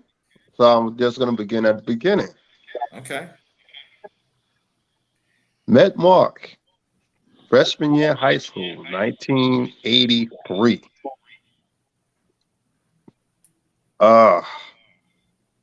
Mark was a character in high school. He didn't bother nobody, but he had jokes for days. For days. I mean, the teacher walk in, spot on. There was a joke, laughter. Then go to the gym, play ball. Now we all know how big Mark was. Right. Right. So in high school, I wasn't much bigger than him. I was taller, but I wasn't much bigger than him. But it was interesting watching Mark play ball. That's all I'm gonna say. I'm gonna leave it at that. It was interesting. He talks about my ugly jump shot. I always said, but I make it when it counts. I may not be the starter, but I'm gonna end it, and that's what I did. I was the finisher. Okay. All right, so we're gonna fast forward. Facebook, we reconnect. He's like, yo, you still play ball? I was like, yeah. So I used to go down to Chinatown, right across the Manhattan Bridge, down to Chinatown, go to the gym. So I wasn't playing ball on a regular. So I tell the guys, listen, I'm gonna give y'all 3 weeks to bust my ass. That 4th week, I'm going to be a problem. What happens? 4th week, give him all the business. Now, Mark, he's a point guard. So he says, I was like, yo, my man, you open, you shoot the shot. Don't worry if you miss. Shoot it. Eventually, they went in the paint. We all were on Blog Talk Radio. Right. I'd see this how far back this goes. Blog Talk Radio. I think I came in for a couple of sessions and couple, not too many. Right. Then when you came to Independent Media, I came back. and I've been a fixture ever since. And it is because of our boy Mark A. Cunningham. Indeed.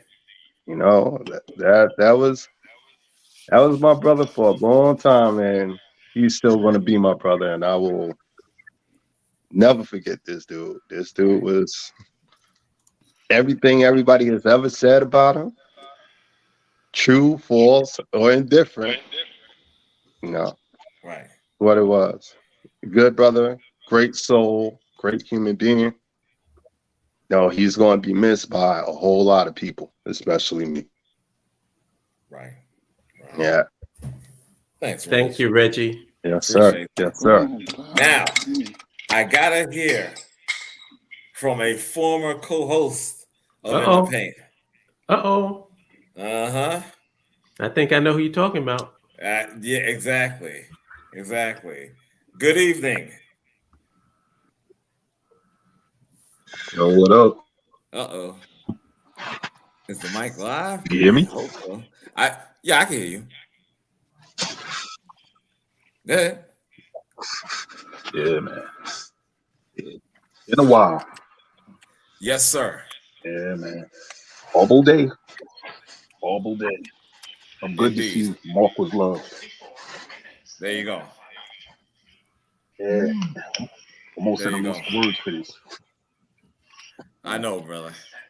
Been my road dog all my life. Mm-hmm. Mm-hmm. And that's the dude that's he had a snap. Got a little better than him, but he was still good. Let me tell you. Oh, so, go ahead. This Go is ahead, just Sly. hard, man. I know. Yeah. I know. One fact. No, you go. You go ahead. One fact I loved about Mark is, you know, this gentleman. Like I said, he worked at my job. I don't know how many years, but it had to be like 10, maybe 12 years at my job. And when he left, and this is what I love about Mark. Mark is a true people person because this is the only cat I know that could leave a job and find another one like within a week. And he did this on the regular. Okay. I found this trait of his amazing that he could do this. Because normally when you lose a job, you know, it might take you more than a week or so, maybe a month or whatever to find another one. This guy would be lined up with an interview probably that same week he left the job. And I'm like, how are you doing this? You know, but again, it's just the way he is. He's that, you know, you can welcome him in. You understand what I'm saying? And he has that type of personality. So I love that about him. You know, everybody was receptive towards him. You know? Mm-hmm. Right. So let me see. Big time. Big time. You know, so let me see. Who do we see out there? I see Lamont. I see Cole. I see Moody. I see Ivy out there. Guys, if you want to chime in, please do so. Yeah, take yourself off of mute. Yeah, I'll chime in. Can you guys hear me? Of course, Cole. What's up, Carl? All right. Hey, good evening. Good evening. Listen, today I'm just going to say this. Today was just surreal. It was. I told R in the chat earlier, it was going to be tough for me to try to come on. Please, I was telling her, please forgive me if I couldn't. But you know what? You know, the better angels, you know, took over, and I was like, yo, I gotta come on and say some words about my dude, because it's just too much history. And believe it or not, I know as long as Hollop has known him, it's been a lifetime. And in comparison to that, I've known Mark 30 years this year.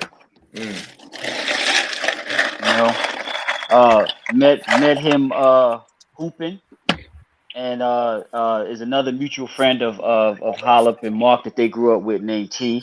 And T brought Mark down to the gym, and it was in Chinatown, as Reg mentioned, and he said, yeah, my boy played ball in college.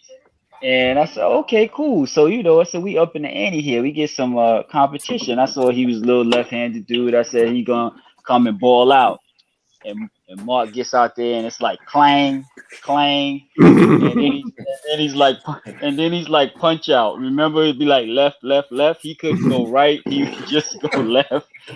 And I looked at you and I was like, yo, where did this dude play ball? You said he played ball in college and high school. I was like, yo, you killing me, man. But I'll say that to say this, man. Everything that everyone has said tonight is actually, it all connects.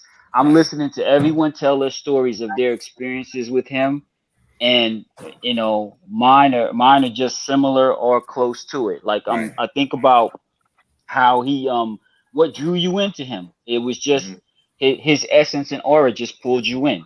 He was just that type. He was just that type of person, you know. And he was slow to anger. You know, I think I've seen him really mad like one time, and we were playing in this gym at Bank Street, and it's this dude named Teray, who is a journalist. He's on MSNBC sometime. You know, he kind of, y'all might know who he is. And that guy. like, yeah, that guy. There you go. And all of a sudden, it really just took me by surprise because I didn't even know how to react to it because I'd never seen Mark like get upset. Right. And all of a sudden, I heard Mark say, "Oh, fuck you up." And I was like, I had to do a double take. And I was like, yo, what happened? And then he was like, yo, he elbowed me. And then I was like, all right, he elbowed you, so elbow him back. And I said, so what's the deal? How you go over the top like that? I said, I've seen you like get hit in the mouth and do different things playing, and you never just went off like that. So you went off like, you know, for an elbow. And he just said to me, that dude's a herb. Oh, Lord. Herb is the word. He said he's a herb.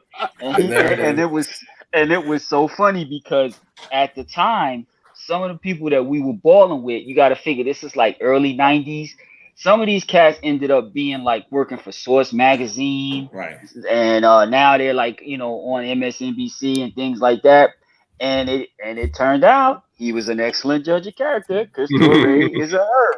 Right. And has always been a herb. And I even hear people from Boston that say, we don't claim him. He was just living here. Like they say he's a herb.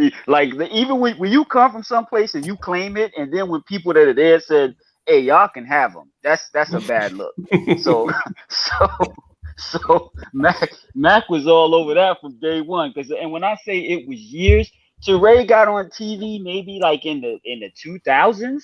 Like, so that was years later. And then I remember he was giving interviews and Mac was like, yeah, that's why Mary clowned him. Because he had interviewed Mary J. Blige and he asked her some dumb question.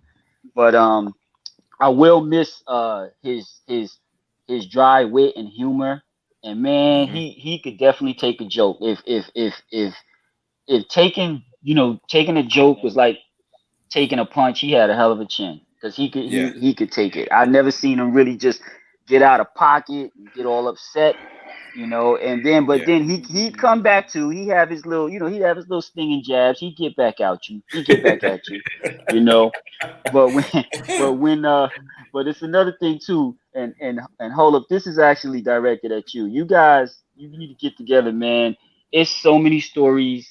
I know you guys had when you hung out. I know it's stories from when we all hung out, and then it's stories from when me and him. You could just make a movie and have a whole bunch of little vignettes telling little, maybe like 6 minutes, 8 minute stories, like shorts, and make that into a whole movie, and they would all be hilarious. Oh yeah. You know? Yeah. And mix him and Nubia Knight in there, and Tyrone, forget about it. Oh yeah. Forget about it. But and then when so he was actually, and as far as playing ball, we always played ball. We played ball for years. He was actually there when my career ended. He and his cousin were there when I tore my ACL. And luckily they were there. I hadn't played in a minute, and I just turned 40, and I should have stayed home. But he talked me in. He said, "Yo, you need to come on back out and play." Played. My knee went one way, body went the other way, and that was it. And then when I got better, he was like, "Yo, you miss playing? You gonna come back and play? I was like, and it's cracking up because it made me think about when Ronan said he asked him about football, and I was like, bro, I said, when I tore my knee up, I said my wife had to wait on me for like 2 months, hand and foot. I said, if I come home again, it's gonna be like Kathy Bates in Misery. I'm gonna be sitting up there in the bed, and she's just gonna be like, bow.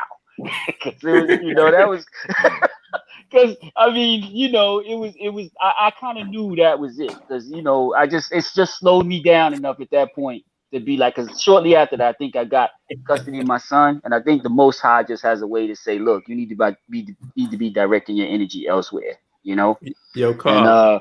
uh-huh. I want to speak on that. The tough chin, the good chin for taking a hit. I remember when me and Mark used to be together, we would actually go so hard on each other that people would feel uncomfortable. Like we had friends that was like, yo, y'all like each other? Like, yeah. Because I'll say fuck you in a minute to Mark, and he'll say the same thing to And me. he would say it back, and he would do that to me too. Because one dude was like, I remember one time one of my friends met him, we was together, and we was talking about something going back and forth, and he said, fuck you. And the dude said, yo, is that your man? What's up with him? He bugging. I like, nah. I said, nah, it's different. I said, it's all good. I said, that's just him and his vibe. I remember I used to try to also gas him up to try to get him to tell him when we would be around women. I'd be like, yo, tell him you Mr. Launch from Black Sheep. I said, they'll believe it. Because you look just like that dude, And he would be like, nah. I said, matter of fact, you ain't even got to say nothing. Let me say something. Let me tell him. And he still would be like, nah, I'll tell him you're I Matty can't Rich. do that. Yeah, or Matty Rich. There you go. That's for sure. That's for sure. Man. And then when he told me he was doing a radio show, and I was like, and then he had me connect with R. And I was like, dag, I said, ours just a ball of fire. I said, no wonder y'all can do the show together, because, all the energy R has, and then, Mark is just like laid in the cut. So that's actually the perfect way for them to play off each other for a show, and both the personalities. So, and then, like you said, he's a connector, because, even though, I knew Holop already, I hadn't met you, R. And then remember when you guys were doing the blog and he had me writing, and then I got to meet you and stuff like that. And then I came up to the job a couple times, and it was all good. And it's just that thing, man. He was just a connector. He brought people together, and that's just a real that says something about the person. You know what I'm saying? Or something about the man that has that capability and has that talent. And and if I had to describe him, like I said, I just wanted to get on here tonight and make sure that I show my love. But Mac, if he was like if I had to put him like in a personification, he's just like a cool Curtis Mayfield vibe, looking like Miles Davis skin complexion. just being chill. Like I think of the Curtis Mayfield thing with the glasses. Like when people saw Curtis Mayfield probably come up on stage, they'd be like, yo, what's this dude gonna do? And then he'd get up there and start jamming and doing his thing. That was Matt. Because he was just he wasn't imposing, but then the next thing people talking to him. He's always cool with everybody. I can't really say too many people that I would say didn't like him. And as all of you said, and like I said, you all know him to a T, because there was times he would get on your nerves, but he was the type of dude, even if he got on my nerves, and I remember I got mad at him a couple times, and I'm like, yo, how you gonna be mad at Mark, man? I think I said that to you. Probably. Like I think it was something happening with Mark, and I said, it's Mark. Yeah. Yep.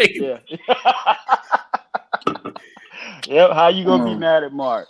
But man, I'm glad that you pulled this together, because it's just right that we celebrate and honor, the humble king that Mark A. Cunningham is and was. And we are selfish, and I've learned this, because everything that he means to us, we are like, hey, he's gone. But in reality, he's not, because he's immortalized, because all of us are sharing all these thoughts and feelings. And I'll be honest to all y'all, man. I've heard his voice so many times a day, just recalling conversations and thinking, and it was just hitting me in my mind. I was kind of looking at it this way. I'm like, I'm not going to talk to him again. I'm not going to see him again. And I just talked to him yesterday. But Right. then I also said, you know what? I said that part is true in the physical, but he's with us all because I still hear his voice. Yep. I'm thinking about conversations that we had, and I was sitting here today. I couldn't focus. Man, I got over one on them on work today because I didn't do shit today because I couldn't focus. But you know, I started trying to bring a lighter feel for it for me. So I started thinking about things we done, things we said, and overall, you know, I'm just better for knowing him, you know, and it's just his journey with us right now is over. And as a lot of you said earlier, you know, on this physical plane, you know, hopefully we'll all get to see him on the other side, you know. And I just wanted to make sure I got on here and express my love for the brother, you know. Yeah, salute. Love you, Carl. Love you too, all of Salute, yeah, salute. man. And I didn't believe. I just listen. When R had the text, I was like, "Yo, what's going on?" And even after R told me, I was waiting to speak to Hollup and still told me like it was a joke. You know, I was still waiting to speak to Hollup and be like, "Oh," but it was just like, you know, man. for sure. But listen, man, I love all you brothers, and one thing is too, and as Oz heard me say before, when we have our forums, you know, as brothers, we need to have those conversations about how we feeling, what we going through, you know, because the way we come up, and I say this all the time, that shit wasn't the way it was supposed to be for none of us. We all know that, you know. Exactly. But we here, you know, so we share these experiences, man. When you going through something and you know, mentally, physically, you know, because I think as men, a lot of times, man, we don't. That's like a learned behavior, not to show that vulnerability. And to me, you know, it feels really good to see this outpouring of love for him today. Like everybody's just like straight up like, yo, I love this dude. This is what he was to me, and just to hear how all the stories just kind of tie in, you know. Right. So, but I'm gonna get off my soapbox, man. You know, we will all be in touch, and you know, I guess we'll all really see each other soon to celebrate his life in person. And you know, and like I said, thanks R for, you know, letting me know it's not news I wanted to know, but you know, I'll get through it. I'll get through it, and he's been on my mind all day. You know, my wife is just telling me, look, go sit on the couch, go outside, do whatever you need to do. You know, so and you know, so he's in my heart, he's in my mind, so he's gone, but he's not, if you know what I mean. For sure. For sure. Well, All right, brothers. Thank you, brother. Peace. All right, man. Peace. I'm out. All right. Salute. Yeah. Yo. Oh, what's up, Moody? Fam. Yeah. I know. What up? You already know. We had a conversation earlier, brother. Yeah, no doubt. Holla, King. What up? Peace, bro. Yeah. Yo, I'm gonna tell y'all something, man. I've been kind of thinking about this all day. It's kind of like the first thing is this thing about love. I want to tell Rodney, I want to tell Angus, I want to tell Holla real quick that, you know, I've had this fortune of traveling literally around the world. It's been amazing. Traveling for martial arts competitions and sports and music and things like that. And so you meet so many different people, and you really can gauge who you are. A lot of people will give you a barometer of who you are as a man, like as far as strength. You know, you go to another culture and you see how they handle life and death and celebration and love, and you can pitch yourself against that. The one thing I wanted to thank you guys for before I even got around to talking about Mac is you guys are stronger than anything. And I think that I think a lot of times people don't understand what it takes to celebrate something you just lost. You know, it's like that's hard. You know, it's I've been through it so many times. And you keep thinking that you're desensitized, and you realize that you're not. Like you'll never be. And so I want to commend both of y'all, because I know how y'all feel. And I talked to my brother, and I got to cry with my brother on the phone today a little earlier. And I know that I know how y'all feel. And I know this conversation don't last forever. And I know this call doesn't last forever. And I know these things. And so I wanna commend both of y'all. And this is the reason that when I gain respect for people, I don't necessarily have to meet you. I mean, I have to know of you, and I got to see a consistency in you that makes me respect you. I'm very distrustful of people. I'm from Brooklyn. You know, I don't really trust anything I see. And so by the time I get around to trusting people, I never leave a conversation without saying I love you. I've had so many debates with men about the uncomfortability of us saying, I love you, bro. Be safe, bro. Here's the reason that we do that. First of all, there's a dysfunction in a man that's afraid to tell another man and profess that he loves him, because love is not a sexual emotion. Love these are all chemical things. I love people for what they provide. Like, listen, Holla, I love you. I ain't never met you a day in my life, son. I just know that what you do, the way that you get involved, the way that you don't just talk it, the way that you walk it, that's a love. And I see that you a genuine dude. And that guy, Mac, me and him we talked a little more than I think people realize. And we used to get around to the point where I'd be like, yo, Rodney and Holler, come on, Mac. Come on, nigga. Say something bad. Say something bad. Say something bad, bro. He's like, nah, son, never that. Never that. It's my brothers, yo.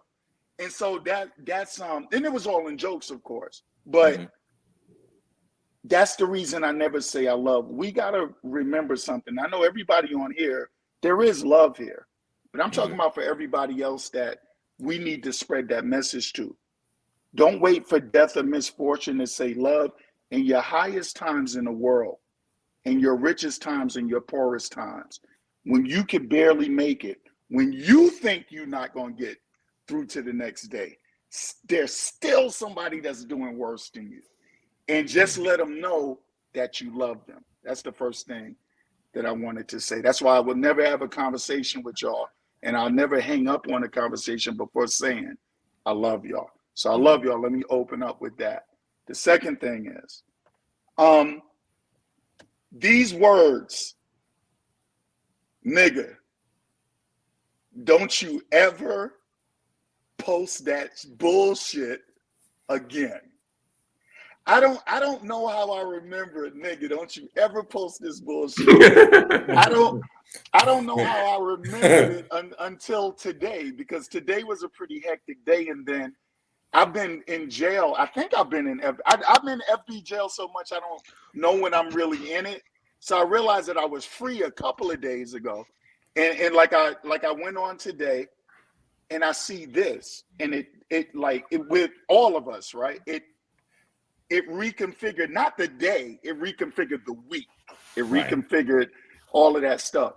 But nigga, don't ever post that bullshit again. What was this about? One day, I got onto In the Paint. I can't really remember how I met Matt online, because I don't trust online.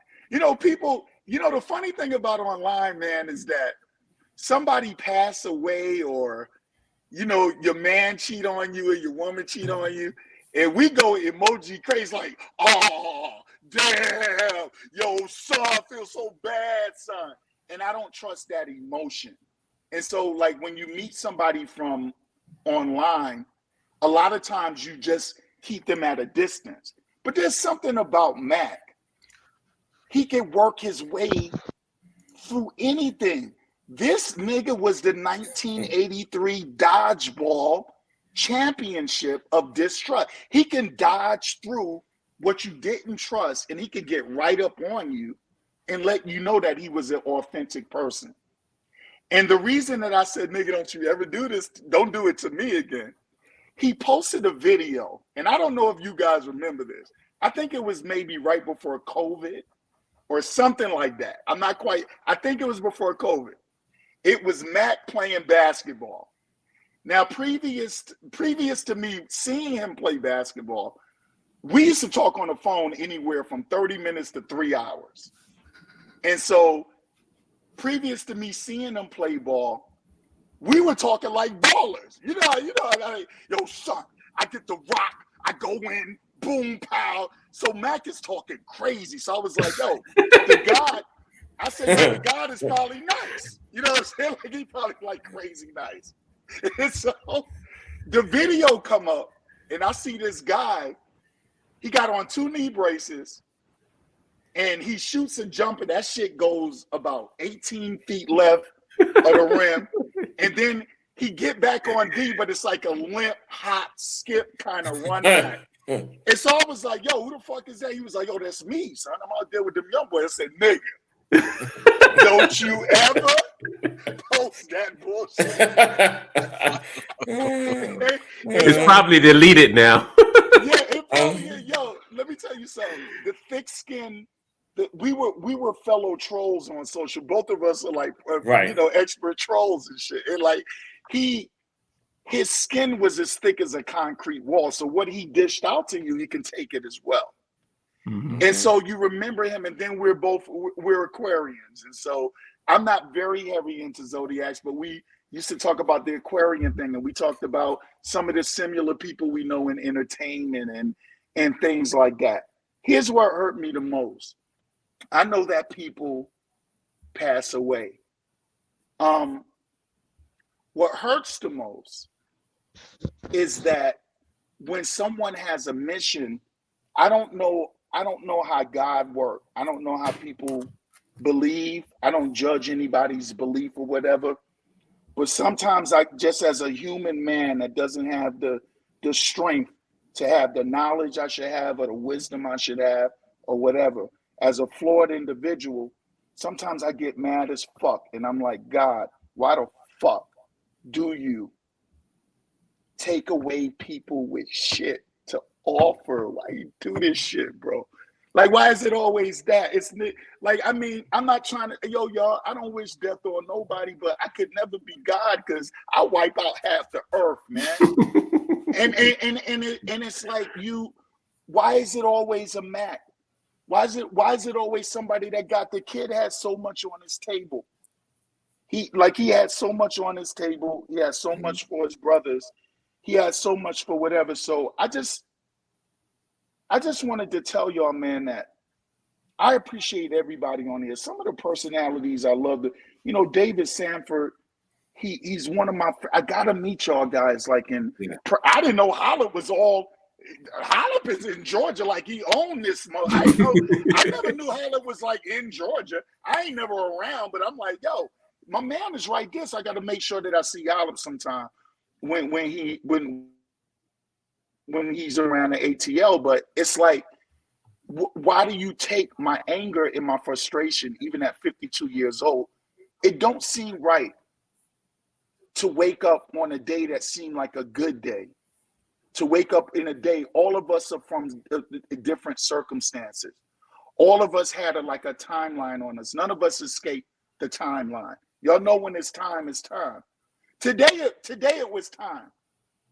We don't like the time, and we don't know what the time is, but it was time. And that time come for everybody. But let me tell you something. Why I get frustrated and I say, why the fuck do you only seem to fuck with people that got shit going on? That's trying to do shit.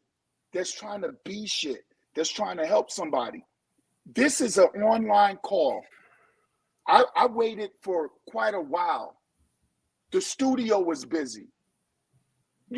Ain't nobody that people don't got love for. People ain't all up in the studio for that. The lines are busy for a reason. They were, because what he was, we might have, the familiarity might have been from the sports show. But all of us I have not heard one person here yet that has strictly had a sports experience. Somehow with Matt, everybody's broken into at least one personal story. At least one. That's the mark of a man. Somewhere in the Bible, it says the dead know nothing. He doesn't know what we're talking about. He can't hear what we're talking about.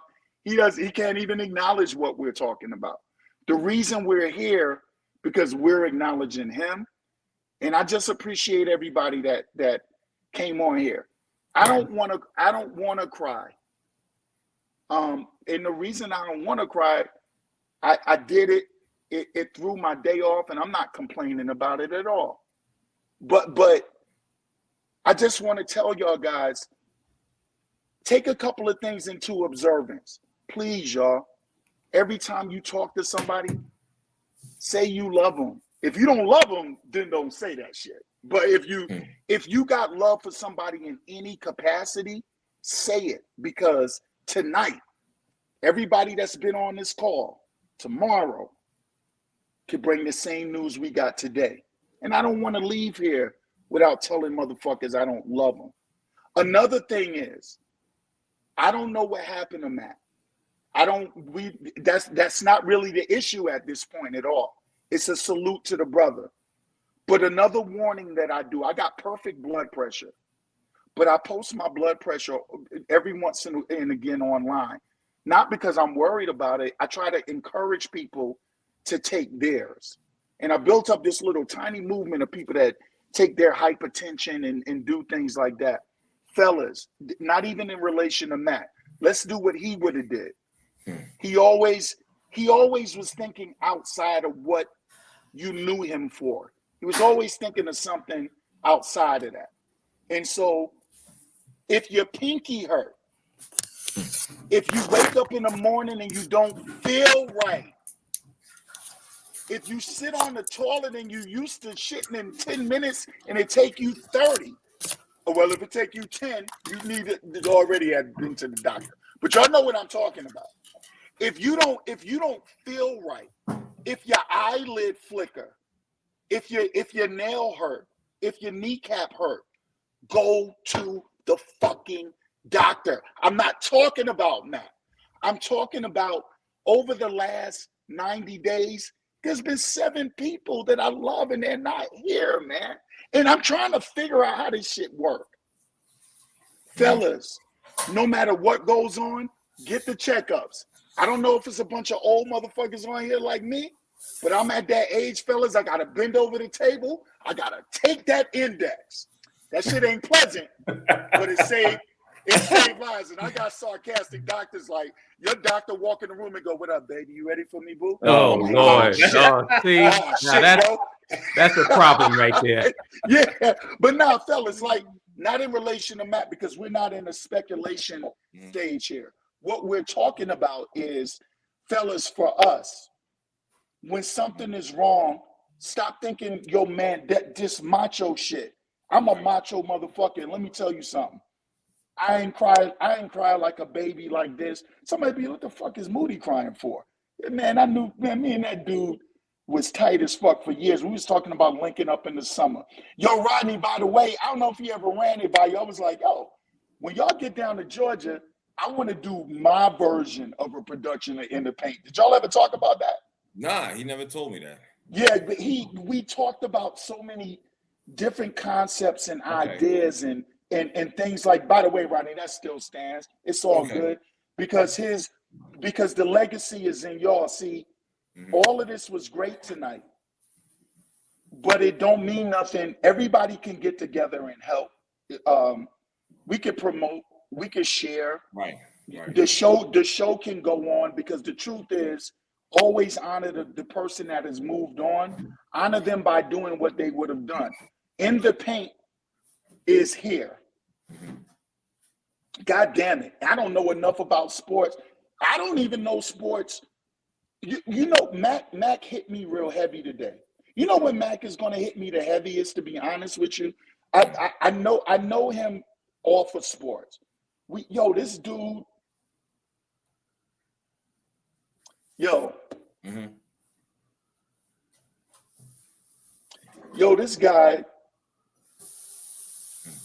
this guy remembered my daughter's birthday and remembered my anniversary. I don't know how the fuck he did that because I remember my daughter's birthday, but I don't know my fucking anniversary. I don't know how the fuck he did it. I must have been talking to him and he must have just wrote it down. And he called me on the morning. He was like, yo, happy anniversary, champ. And I was like, yo, it's my anniversary, son? He was like, yeah, nigga. Yeah, that's what you said. Y'all know how quick he was with the whip. Wow. And I walked in the room and looked at my wife kind of sideways. I was like, happy anniversary, babe. She was like, nigga. She's like, really? Seriously? And so, where he hit me the most, I got into this habit, and I'm out of here after this, but I got into this habit, guys. On Sunday, I don't watch football like I used. I don't watch sports like it. My schedule is so ridiculous, but I don't. But I didn't need ESPN. Only fucking thing that I needed to do is come on Facebook and see who my bro was saying bye to. Right. It's the only thing I needed. and this is Wednesday, so Thursday coming. That's Thursday night football. Right. And you got Friday and you got basketball games. And I think on Sunday, from a sports perspective, is when I'll feel a different kind of like pain. So in closing, to any and everyone that may be listening or whatever, I don't know you all, and I honestly can't say I love you all, but for those of you that I talk to, and I know that as human beings, as Black people majority, Dom, anybody, I don't give a fuck. If there's a quality that you have, if you're a good human being, I love you because I don't want something to happen to me and y'all don't remember one of the last words out of my mouth was I love you. Fellas, if something is wrong, not in relation to Mac, please don't think I'm doing that because I don't think that's fair. But fellas, if you think something is wrong, go see about yourself. You're not too tough to get the finger. Go get your heart checked. You got a headache, go get it checked out, man. Go get these things checked out, and sometimes we can maybe stop things that may be getting real serious with us. And that's just a lesson for us all. Howlett, Angus, man, I learned a thing about strength from y'all today. I'm a man that tries to live off lessons, and I want to thank y'all because I don't get on social media with birthdays or deaths or anything, and it's just not my thing. I think it's beautiful. I just don't do it. You guys, Mac told me deeply about what Howlett was to him. And obviously, Rodney, I know how you two were. Right.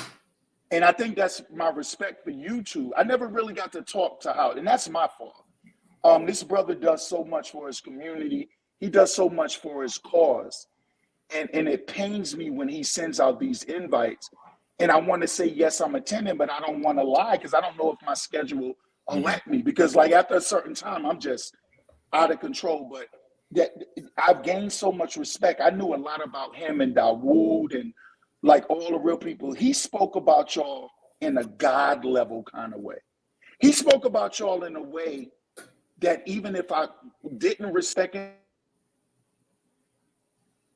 anything about you, either I had to, or that would have been the ending of our particular kind of brotherhood. Because he put y'all over, definitely me, which he should have, and he put y'all over a lot of people. Y'all guys taught me a lot about strength today. Y'all are going to be okay. We may not know each other for whatever, but I'm telling you, as sure as I'm standing in this motherfucker, Rodney got the number. Bro, if it get like that, call me up, man. Call me. No doubt. Call me. You feel me? And Holla, if I'm in one of my moods, who the fuck is this? It's Holla, nigga. Oh shit, what up, Holla? Like but and Rodney, you already know the deal. Exactly. I'm gonna leave y'all. I'm out. All right. I miss my bro. Please, nobody get off this shit tonight without the last thing being, I love you. I love y'all. Love you, brother. All Love right. you too, bro. All right. Thank you. Peace. Holla, we have any more testimonials coming up or not really? Lamont. Can you hear me? Can you hear me? Yeah. Yes, I can. Hey, peace and blessings, family. Peace. Peace, brother. Hey, big brother R. Yes, sir. My sincere condolences. Thank you, brother. Thank you. To the Independent family. I thank you, Holla, for y'all putting this on. As you can imagine, this is surreal. And one of the words you keep hearing is surreal. It's like I feel like I'm gonna wake up, you know? And this is not gonna be a thing. I could hear his laugh, you know. I could hear it, man. It's crazy. Yeah, but thanks for doing this because it's a celebration, you know. Yeah. So it took me out of a place, you know. I'm out of that place for a moment, you know. It's good. Man, I was just I think about hip hop when I think about Mac. You know, we always talking about verses in these chats that we have and the best verses. And just recently, we was talking about Eminem and I was like, man, you know, Redman is like he's the father to Eminem style, and he was like, nah, it's Master Ace, and I'm like, what? I never thought about it, but he goes in and sends a link, and I listen to the song, and I'm like, man, this dude really knows his hip hop. It sounds just like Eminem. Like it's crazy, and man, he could talk about anything. He was not scared to touch on any subject. He could talk about any and everything. A couple of times on Facebook, people would come at me and he would jump in and have my back on Twitter, whatever. He would just jump in, you know, just how he would do. Man. That is so true. Like if you go through my archives and you check my videos, and if you see any beefs going on with me and somebody, you will definitely see Mac in this. Yep. This is a fact. This is a fact. Exactly. Both feet, no question. He would just jump right in. Man. Exactly. Yeah, man. Dad. Hell yeah. Basketball was, you know, Chinatown, same thing. Honestly, I guess I was too young, but I was like, man, this dude could ball. Maybe I was just too young at the time. I only seen him go one direction. But when I come to think about it, I never really seen him shoot. So I was like, okay, but I know he hustled though. He hustled better than me. I was like, man, that dude got a couple of rebounds. He got some assists. So he was doing his thing, in my opinion. But man, I hear all these words that define him. You know, good judge of character, charismatic, outspoken, upstanding person. That's his legacy. All of these words that everybody are defining him as. He left a great foundation, man. I aspire to be like that brother. He always made my girls feel like my girls are young and it's always adults around, and he would always find his way over to them, make them feel, you know, hey man, what's going on? How y'all doing in school? You know, man, hell yeah, it's just like surreal, man. But thank y'all so much. I love y'all. I don't want to stay too long. Lamont, love you as well, brother. Oh, love you too, bro. Great to have you. Great to have you on. Thank you so much. Thank you, family. Thank you again for this platform. You know, no doubt. Yes, sir. Yes, sir. Peace and blessings, y'all. Love y'all. You know what I find amazing what Lamont just brought up about the music. You know, one of my favorite things about Mac when he discussed it, actually two things. Two was he was a big time Prince fan.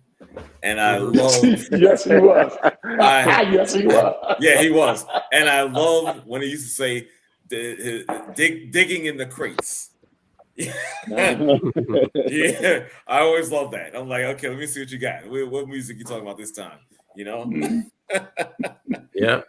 Yeah. You know what I mean? Wait, Angus, if I could just say, no, just 10 seconds. Angus, I did a show one day called MJ versus Prince. Okay. And so I got like, because I went for Prince, right? Because I was like, I love the zipper god, but I love the glove god, but niggas can't fuck with the purple god though. Right. You know what I'm saying? And like the only person on earth that agreed with me was Mac. Right. I say, yo, they coming at me hard, son. I picked Prince over Mike, and he was like, yo, Moody, man, fuck them niggas, man. Prince played 37. He played 37 instruments, bro. I was like, yo, so that is my only ally with the purple god. Salute to the fucking purple god too, man. For real, man. Exactly. Word. You know what I mean? For real. I love that. I said only MAC611, boy. You know. Yep, you love Prince. Yes, indeed. Yo, Ivy, can you come off of mute? Can you talk? Yeah, I'm here. Oh, there you go. There you go. I was know just she waiting wanted for to jump on. everybody. Yeah, I was just waiting for everybody to Peace, say their sis. Peace. Peace. What's going on? Well, it's just our little memorial to the brother. Yeah. For those that don't know, I'm one of the former co-hosts of In the Paint, but I'm going to always be ITP for life. I talk so much, and these are one of the times like this is where I have no words. I found out when I was actually on the phone with my niece, helping her make arrangements for her father's funeral. And I was on the phone with her, and I was just, scrolling on, Facebook. And I happened to see Dawood's, I call him Brother Minister. I happened to see his post, and I said no. I scrolled a little further. I went to the comments, and then I saw another picture. Well, his profile picture with him and Mac, and it said R.I.P. And my heart just sank. And at that moment, I was so distracted. I was on the phone. I had to hurry up and end the call with my niece because I couldn't even help her with what she was doing. And I called, obviously I called Hollop right away because I had to, make sure he was okay. Angus, I had to send you a message as well. Right. And I just, I don't know what to say. Like, he was definitely one of the most supportive, loving people that anyone would ever meet. And even though he and I, we were always disruptors on social media. Like, that's what we are known for. And we would definitely go in on people collectively, right? And yes, I can attest to, if there's any beef, he is there front and center to address it. But I'm really hurt. I'm really sad. I'm heartbroken. I definitely didn't want this time to be my appearance on the show, because we go way back since 2009, and some people obviously even further childhood family, but he was like a brother to me. All of you are my brothers, and I call you all my brothers. I don't have any brothers biologically, so I consider you all my brothers. And it just hurts. It just really hurts. And I don't. That's all I have. You know, I can't. It's understandable. I don't have. Honestly, and I didn't want to speak because I'm not good at speaking at funerals or memorial services or tributes. That's not my lane because I'm very, very, very emotional, and I didn't want to speak. I was in the chat for the longest, Right. you know, just making sure my presence was front and center. But I said I have to say something. I cannot leave without saying anything. And as Booty said, I love all of you, and I have to say it because we don't know when, you know, we don't know when our time comes. And that's all I have. MAC611, rest in peace. I love you. Watch over us, protect us, cover us, and we will forever keep your memory alive. This is Ivy, and I'm complete. Blessings. Peace, sis. Blessings. Peace. Blessings. Love you. Oh man, I tell you. Is there anybody else in the queue like that's not on the show? I see Chad, but I guess he doesn't want to talk. No, I mean not on the live, but on the queue, the actual queue itself. No. Oh, okay. Yo, Cool. yo, what's up, everybody? Y'all can hear me? Yo. Yo, what's going on, everybody? Oh, Peace. it is. Peace, Chad. Peace, brother. Yeah, it's just nice to hear everybody, you know, talk about Mark and just reminisce. It's funny because I was at work and I was just thinking about messing with him. You know what I mean? Because you know, we would talk on text, and you know, sometimes he'll call me. I mean, I'm not great at answering phone calls. Like Hollip called me this morning, and and it's ironic because I actually woke up to a text that Hollip sent me, a meme that I had just showed my wife, and we were laughing, and I must have replied to him, and he called me. So I thought he might have been calling me about that. And I'm not good at answering the phone, so sometimes I'll be letting the phone ring or go to voicemail because I'm just like that. Sometimes I just like to disappear, you know. And he told me that, you know, I just, you know, it's not, you don't think people would joke about that or lie about that. No. But your first thought is you're joking, you're lying, you know. And I said to him, I guess I'm at a point where in my life that friends of mine died one way when I was younger, and now they're dying another way now. Right. You know, and I just think about like sometimes we might meet up at Starbucks and talk, and he would have some story about some shorty was checking in him or being extra nice to him or whatever. And I would say things to him like, "Man, stop trying to be sexy in every story you tell me, man." Like, you know what I mean? Or like we'd be on the train going back home, and he would tell a story, and I'm like, and then you know, I guess everybody know how Mark is. Sometimes that voice go up a little too much, and I'm like, and I would say, "Brother, why are you hollering?" You know what I mean? I was just always. I remember once. This might be about a year ago. I said to him, I was like, you know, if you ever get tired of in the paint, why don't you try to apply to ESPN, get some of that Disney money? And he was like, nah, I would never do that. And I was like, nah, I'm sure. Listen, they could make a little cartoon series for Disney Plus with you and Stephen A, Jiminy Cricket, and the WB Frog. And Mark just was like, man, fuck you.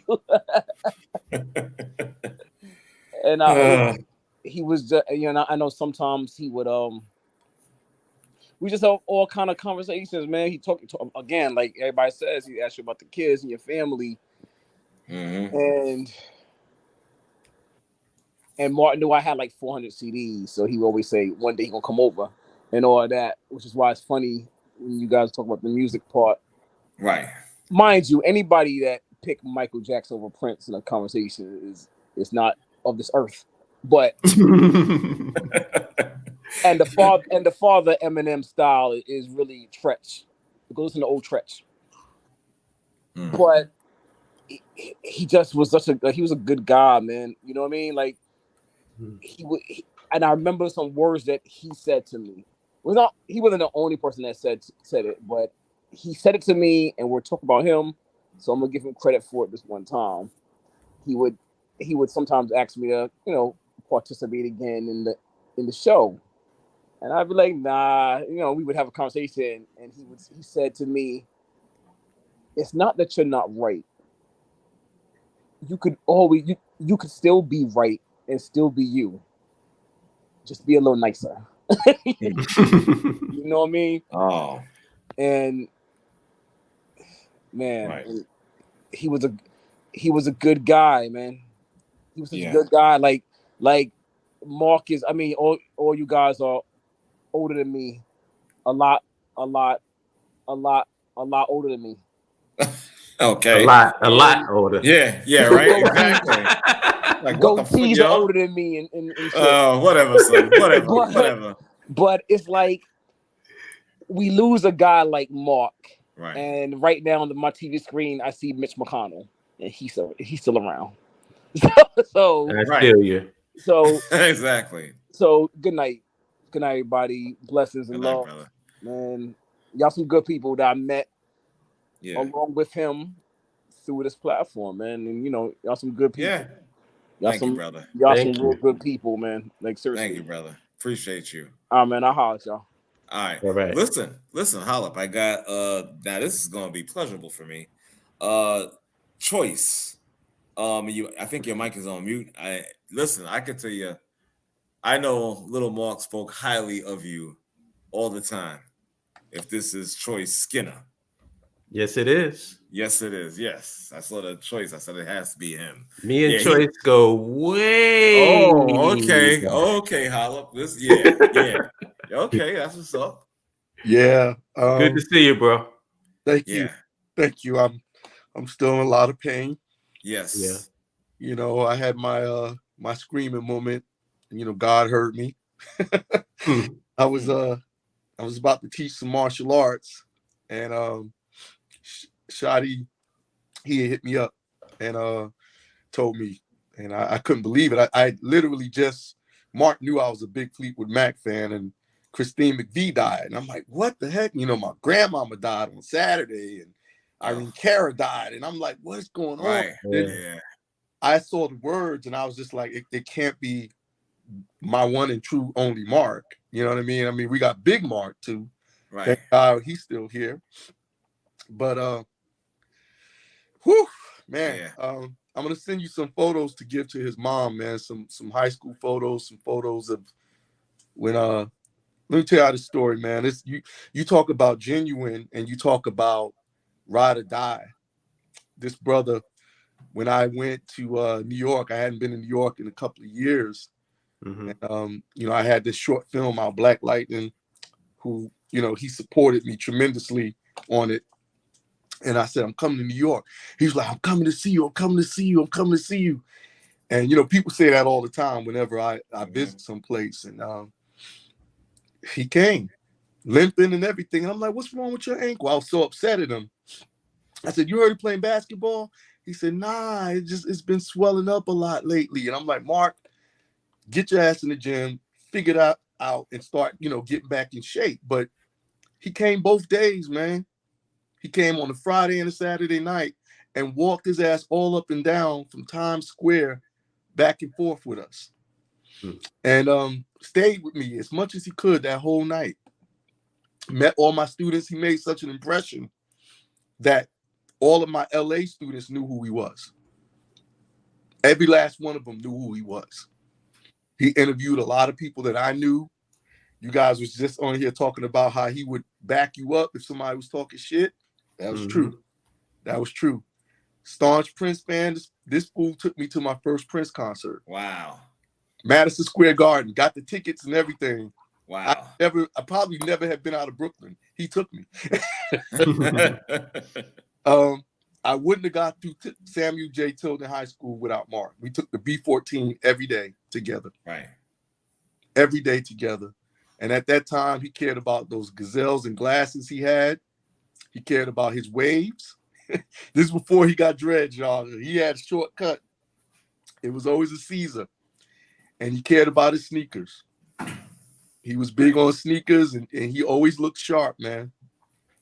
Always looked sharp. There wasn't a day he wasn't neat and didn't look sharp. Yep. You know,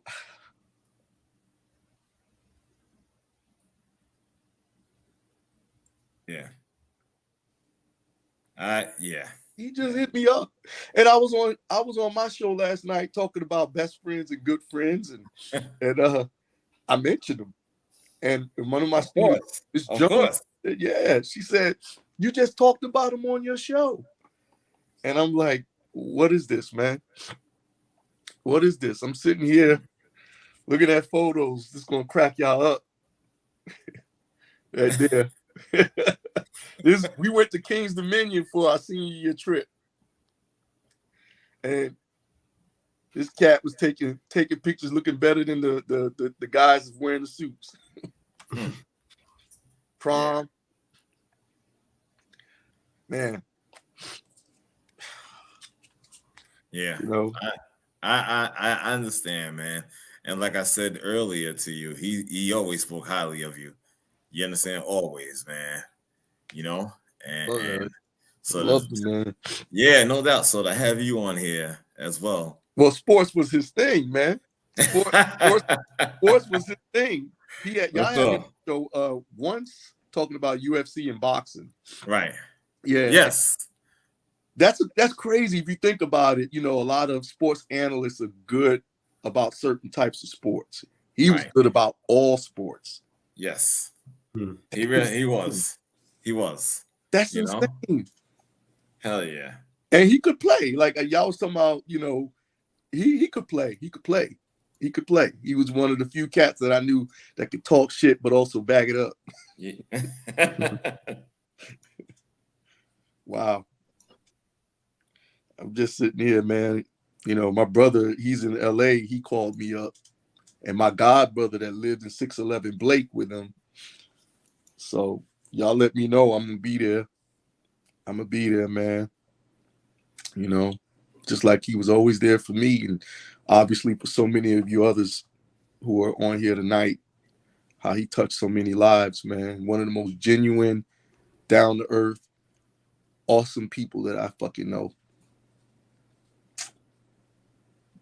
Hurts so bad, man. Yeah. Thank you for having this, man. I had been looking at all these photos because I'm gonna scan them and I'm gonna scan them and send them to you so you can give them to his mom, because I know she don't have any of these. These were, you know, like final prints and stuff that I had in books. And you went back to the archives, Joyce. I had to. He helped me get through high school. Y'all don't understand. Yeah. I was a loner. Yeah. I was a loner. We you know, we lived right across the street from each other, but once we both entered into Tilden, going on that B4, man, we had some moments, man. Times he would stand up for me, and I wouldn't have made it without him in high school. I wouldn't have made it without him. I wouldn't have made it. You know? He's my best friend, man. Yes. Yeah. Yeah. But enjoying hearing all the stories y'all telling, because it's like, you know, I always say, man, great people don't change. They just get better with time. And just listening to y'all talk about them, I'm like, yeah, that was Mark. Whether it was him in high school, whether it was him, you know, today, he didn't change. He just got better with time. Right. Praying for everybody, man, because I know this hurts. Believe it. Yeah. Believe it. Brother, or should I say brothers, I have Shadi Heru, That's and also Sinclair by Sinclair as well. Cool. That I joined. Let's see. I think they might both have their mics muted. Yeah, they do. Let me see. If you guys want to say something, just unmute your mic, and you can feel free to. I see Shadi. I don't see Sinclair. Really? Yo, Oh, Mark and Shotty, we were in a band together, man. wait a minute. Not. Wait, hold on. Let me see. Oh, okay. There it is. Sorry. There it is. There's Sinclair. Oh, okay.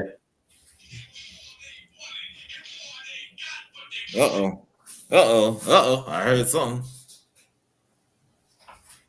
You heard my alarm. Oh, that's what it was? Okay, gotcha. Okay. I'm like, why is that going off? I'm not working. Nah. All right. Well, like I said, Heru and also Jay Sinclair. If you guys want to speak up, please go right ahead. Oh, I know you know who Sinclair is. Okay, can y'all hear me? Yes. This is Shadi. Can you hear me? Yes, we can. Oh, okay. Oh wow. Okay. I'm driving, and I'm listening to all the stories, man. And I said that it's lukewarm. I actually messaged Mark, told Mark, and I said,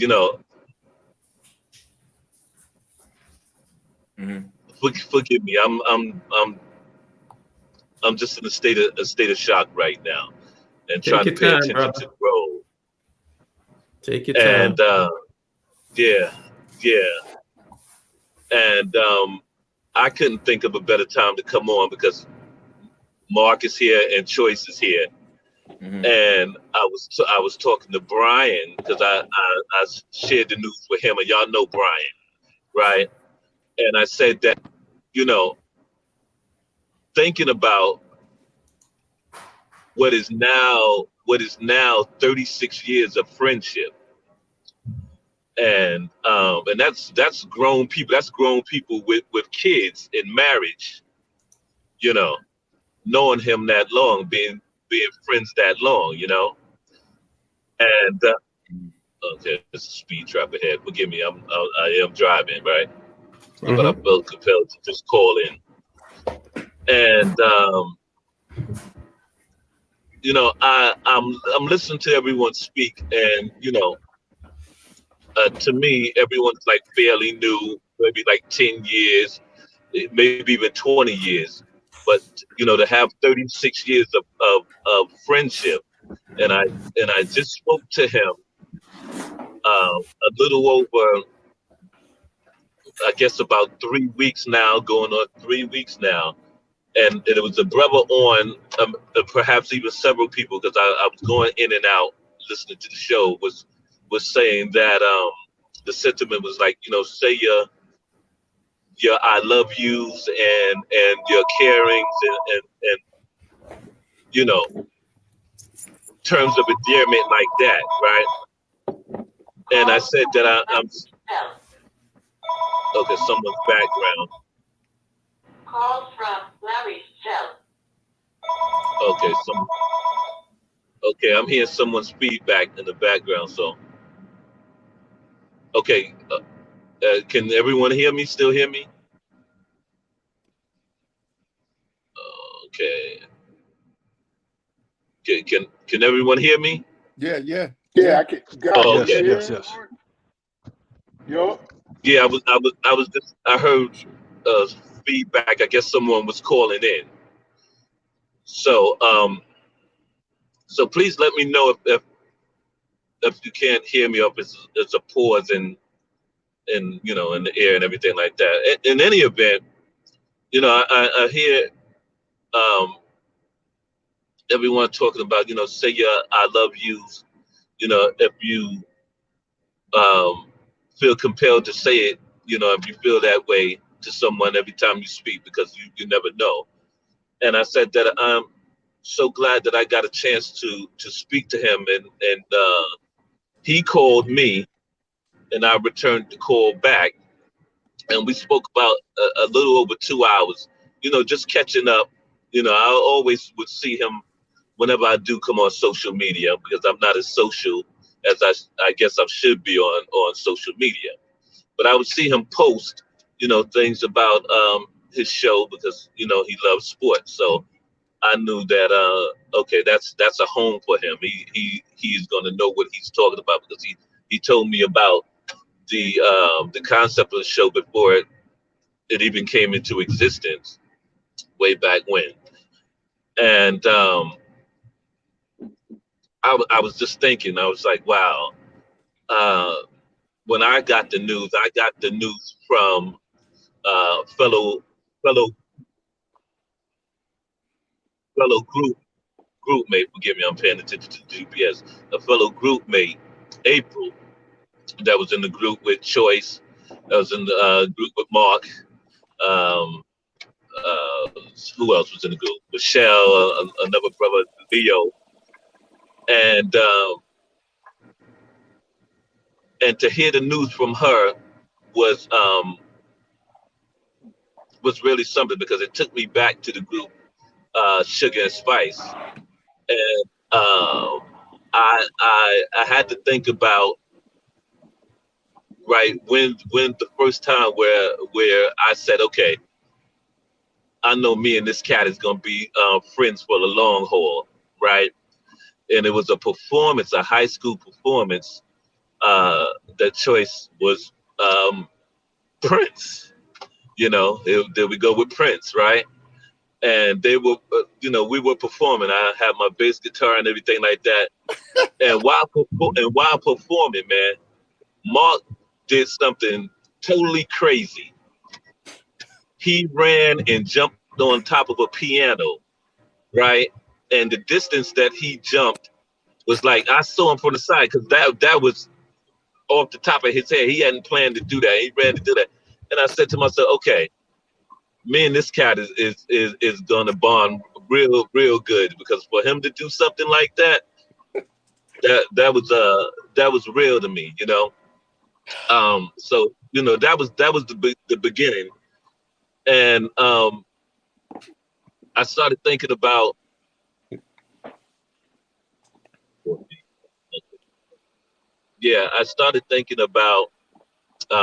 a lot of the conversations that we had growing up, because until, like I said, 36 years, we were like 16, and it's funny how you remember things under these circumstances, And one thing I wanted to share, because it was choice and Mark, right? And then when Choice moved out of town, it became Mark and Tall Mark, or Tall Mark and Mark, right? And I used to joke with him, man. I said, man, you done found because I always thought of him a Jerome, right? The Jerome character, with Morris Day in the Time. I said, man, you done found you another Morris Day, right? And joke, right? And when I got older, because we joke around with it and everything. When I got older, and I realized that was real love and support. That was real love and support. Even when it was just me and him, we were just talking about endeavors and things, and his support. Where someone ignorant might have took it for okay, forgive me, I'm still listening to this GPS, right, as I'm driving, right? With someone not knowing or ignorant would have thought it was like a sidekick situation, but it wasn't at all, It wasn't at all. It was the fact that if he loved you, you know what I'm saying, he was there for you. You know, and he would talk about Choice, and he would talk about Mark, and he would talk about Larry, he would talk about another brother that's not here with us, Nubian Night, aka Fly Tie, with Love, and there's some of the other people that he would mention is probably on the show now. That the names are not clear, and he would just tell me about the show.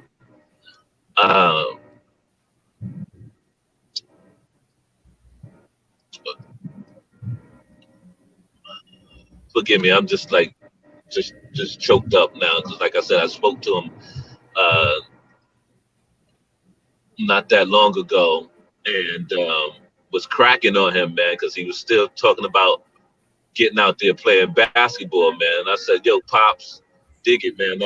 Them young boys is gonna wear your ass out. So I think you need to just hang up your jersey, you know what I'm saying, and chill out with that, right? So I remember him telling me, but not going into it, just issues that he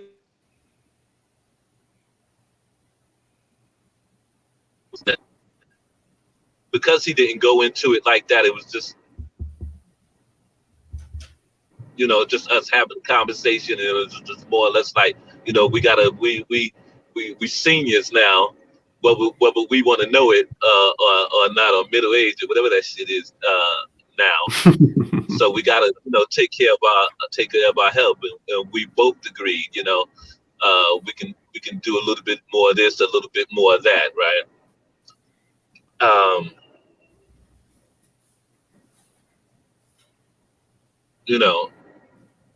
Like I said, it was about a little over 2 hours just talking about Prince, talking about music, me telling him that, look, I got some. Matter of fact, I shared with him, right? Because I told him, because Prince was our artist choice, and he would send me things.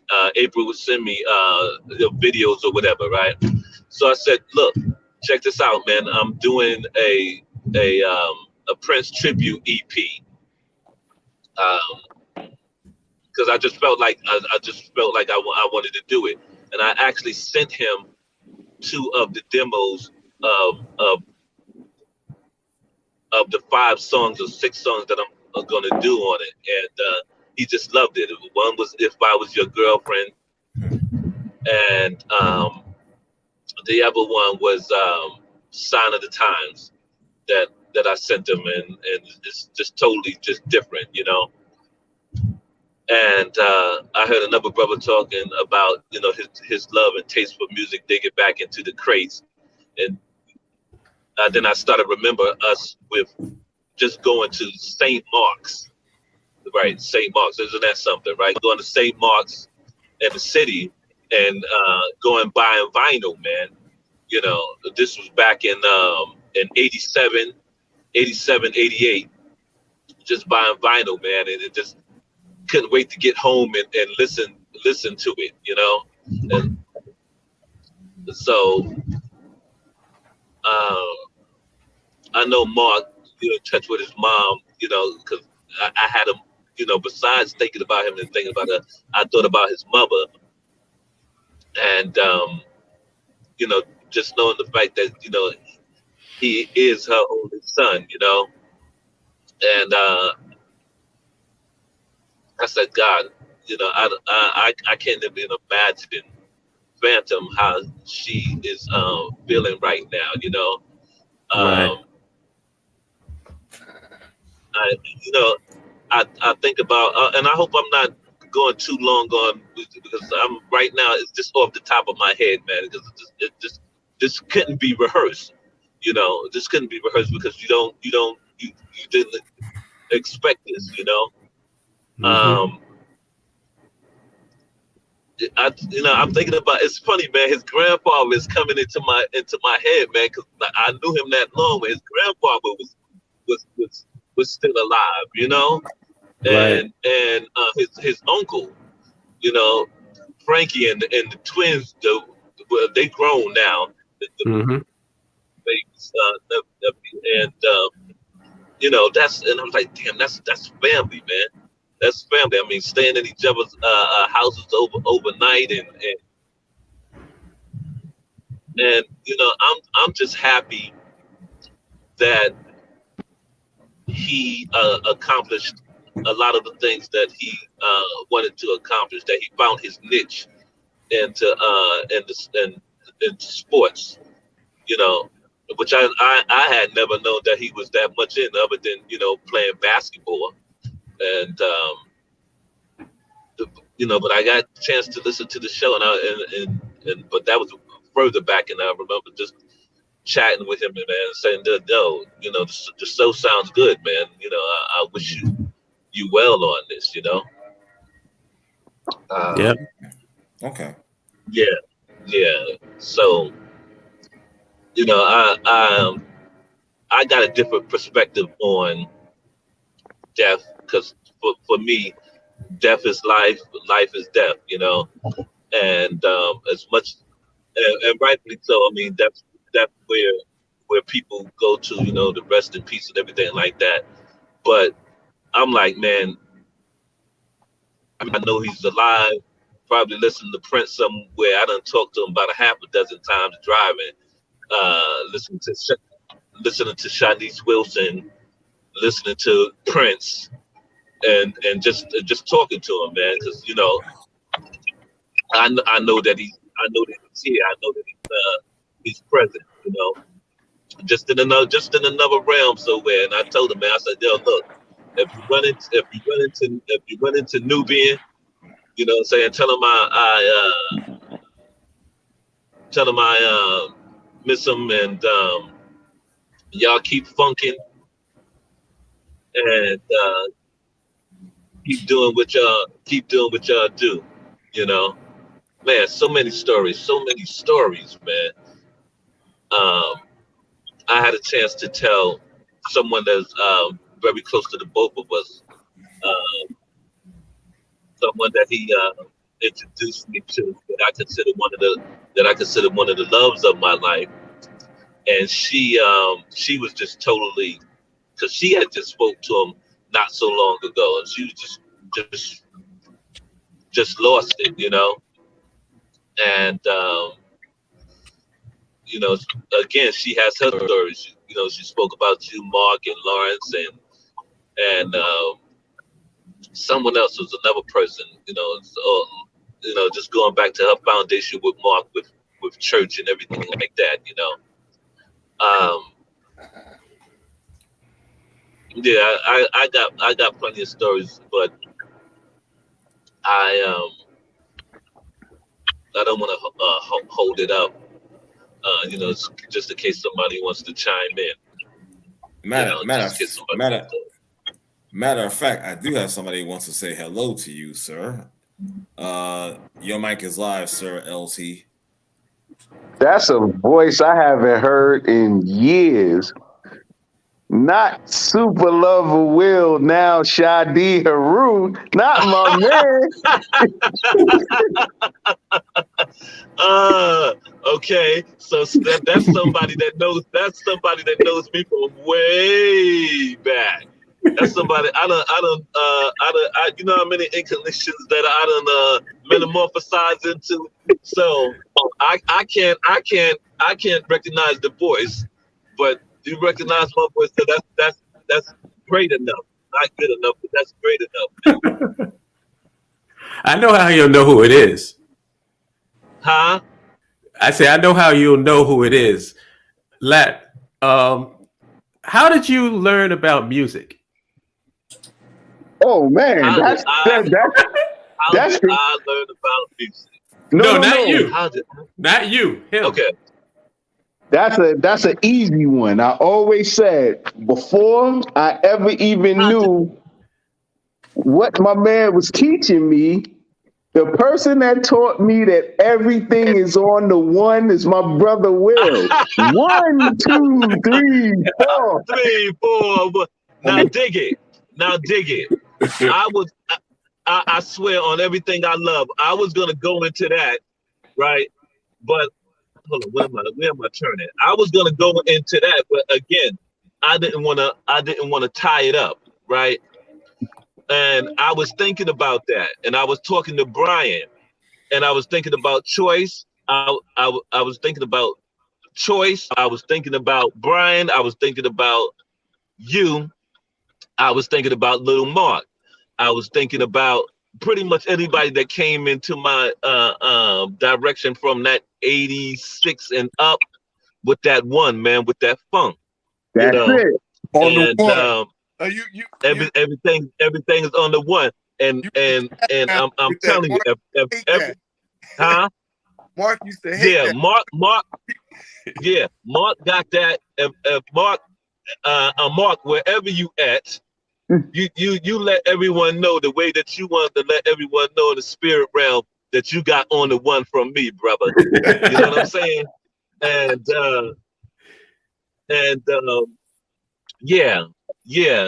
that on the one, man. I pressed on that. That's how I learned it. I'm like, man, what the hell are you talking about? He's like, nah, you gotta listen.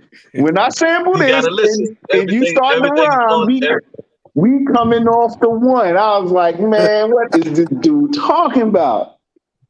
Right. And everyone got it. Everyone and you know, man. So many conversations about music, man. And when I clear up off of there, man, I'm gonna throw on some Shanice Wilson, because we used to jam that album, you know, before she became Shanice. She was Shanice Wilson on that Discovery album, man. And we used to wear that. When we was playing cassettes, I think we might have broke each of us. I think two cassettes a piece, just wearing that album out, among other things, you know, the Prince and everything like that. But yeah, well, listen, on brother, the one, man, on the one. I need your number because I hear you down here in Georgia now. Hold on. I was thinking. Forgive me. I didn't mean to cut you off. And I said, if I came on, I gotta speak about Mark doing a mean goddamn cabbage patch, man. He worked that goddamn cabbage patch on the dance floor like nobody business, man. You know what I'm saying? Like I'm just picturing him in my head doing that damn cabbage patch. And I'm like, I used to bug. I said, man, is that the only dance you know? But he worked that cabbage patch like it's nobody business, man. Yeah. Oh man. So okay, so now that I know who this is, I'm sure you're gonna share. So I'm gonna shut up for now, unless his spirit moves me to blurt out something else, and I'm gonna listen to you. Share your love, man. Share your love on it. Well, now I wasn't going to do, too much talking today. When I was trying to call in earlier, it was full, so I couldn't get in. So that let me know right there that everybody was in and everybody was talking. I got joked at a lot, especially recently. Like Eric and them, they'd be like, "Yo, you Mark's caretaker or his bodyguard." And I said, I told Mark way back in the 90s when we was playing basketball at 1, 2 o'clock in the morning, I ain't never gonna let nothing happen to you if I can help it. If I'm around, you good. So, and he always took that and he always understood that. And that's the biggest thing that I always wanted to leave with him. Like if I was around or we all was around, he was good, he was safe, he could be him. Then he ain't got nothing to worry about. And you should tell him, yo, don't let nobody tease you about whatever. Like, I mean, I'm going to fuck with you because I can, but don't let nobody tease you about it. Do you. And I think he understood that about all of us. He always felt that about all of us. So, I mean, to me, I think that's one of the biggest things that you can give to anybody, in your crew that's in your circle. If they know that when they're around you, they safe, that's the biggest thing you can give anybody. So that's pretty much it. You know, like I said, I wasn't gonna do too much talking. I probably, if I make it up there for whatever his service is, I mean, I'll probably wind up speaking again. So, but that's it for now. I seen Choice on here too. That's somebody that I probably haven't physically spoke to in a good 30 years. Like, you know what I mean? From like back in the days. So it was, it's good to see everybody, come up and show they love and represent for Mark. So that's a good thing. I'm happy about that. True that. Hollow. Yo. All right. I think everybody's pretty much Oh wait, I think is Sinclair still there? I don't Yeah, think I'm here. Oh, he is. Yeah, Yeah. yeah. Oh, okay. Yeah, he all just trying to get me out of here, so I don't say nothing. You know. Whatever. Yo, real quick, man. Real quick, I gotta first of all, I gotta thank y'all, man, for real, because I actually learned more about Little Mark today from everybody, from all his old school friends and his old stories and stuff, man. It does remind me though, I need to get some younger friends, man. Like, man, you know what I mean? Dig it. I just like I said before, I'll be blurting out during the. I have to share a story with y'all, man. We was it was me, him, forgot somebody else, man. Just being teen, get ready to go into adulthood. I think it was like 19, 18, something like that, man. And we was chilling in his room, and we was talking, man. Right? We were talking about girls and sex and everything like that. And I just had to laugh earlier. I don't know how that came in my head, right? So we chilling, we talking about girls and everything like that. Whoa. Whoa. Yo, Rodney, you might have to mute him, Rodney. Yeah. Okay. Like, don't tell that story. Don't tell that You know how to mute him? Okay, yeah.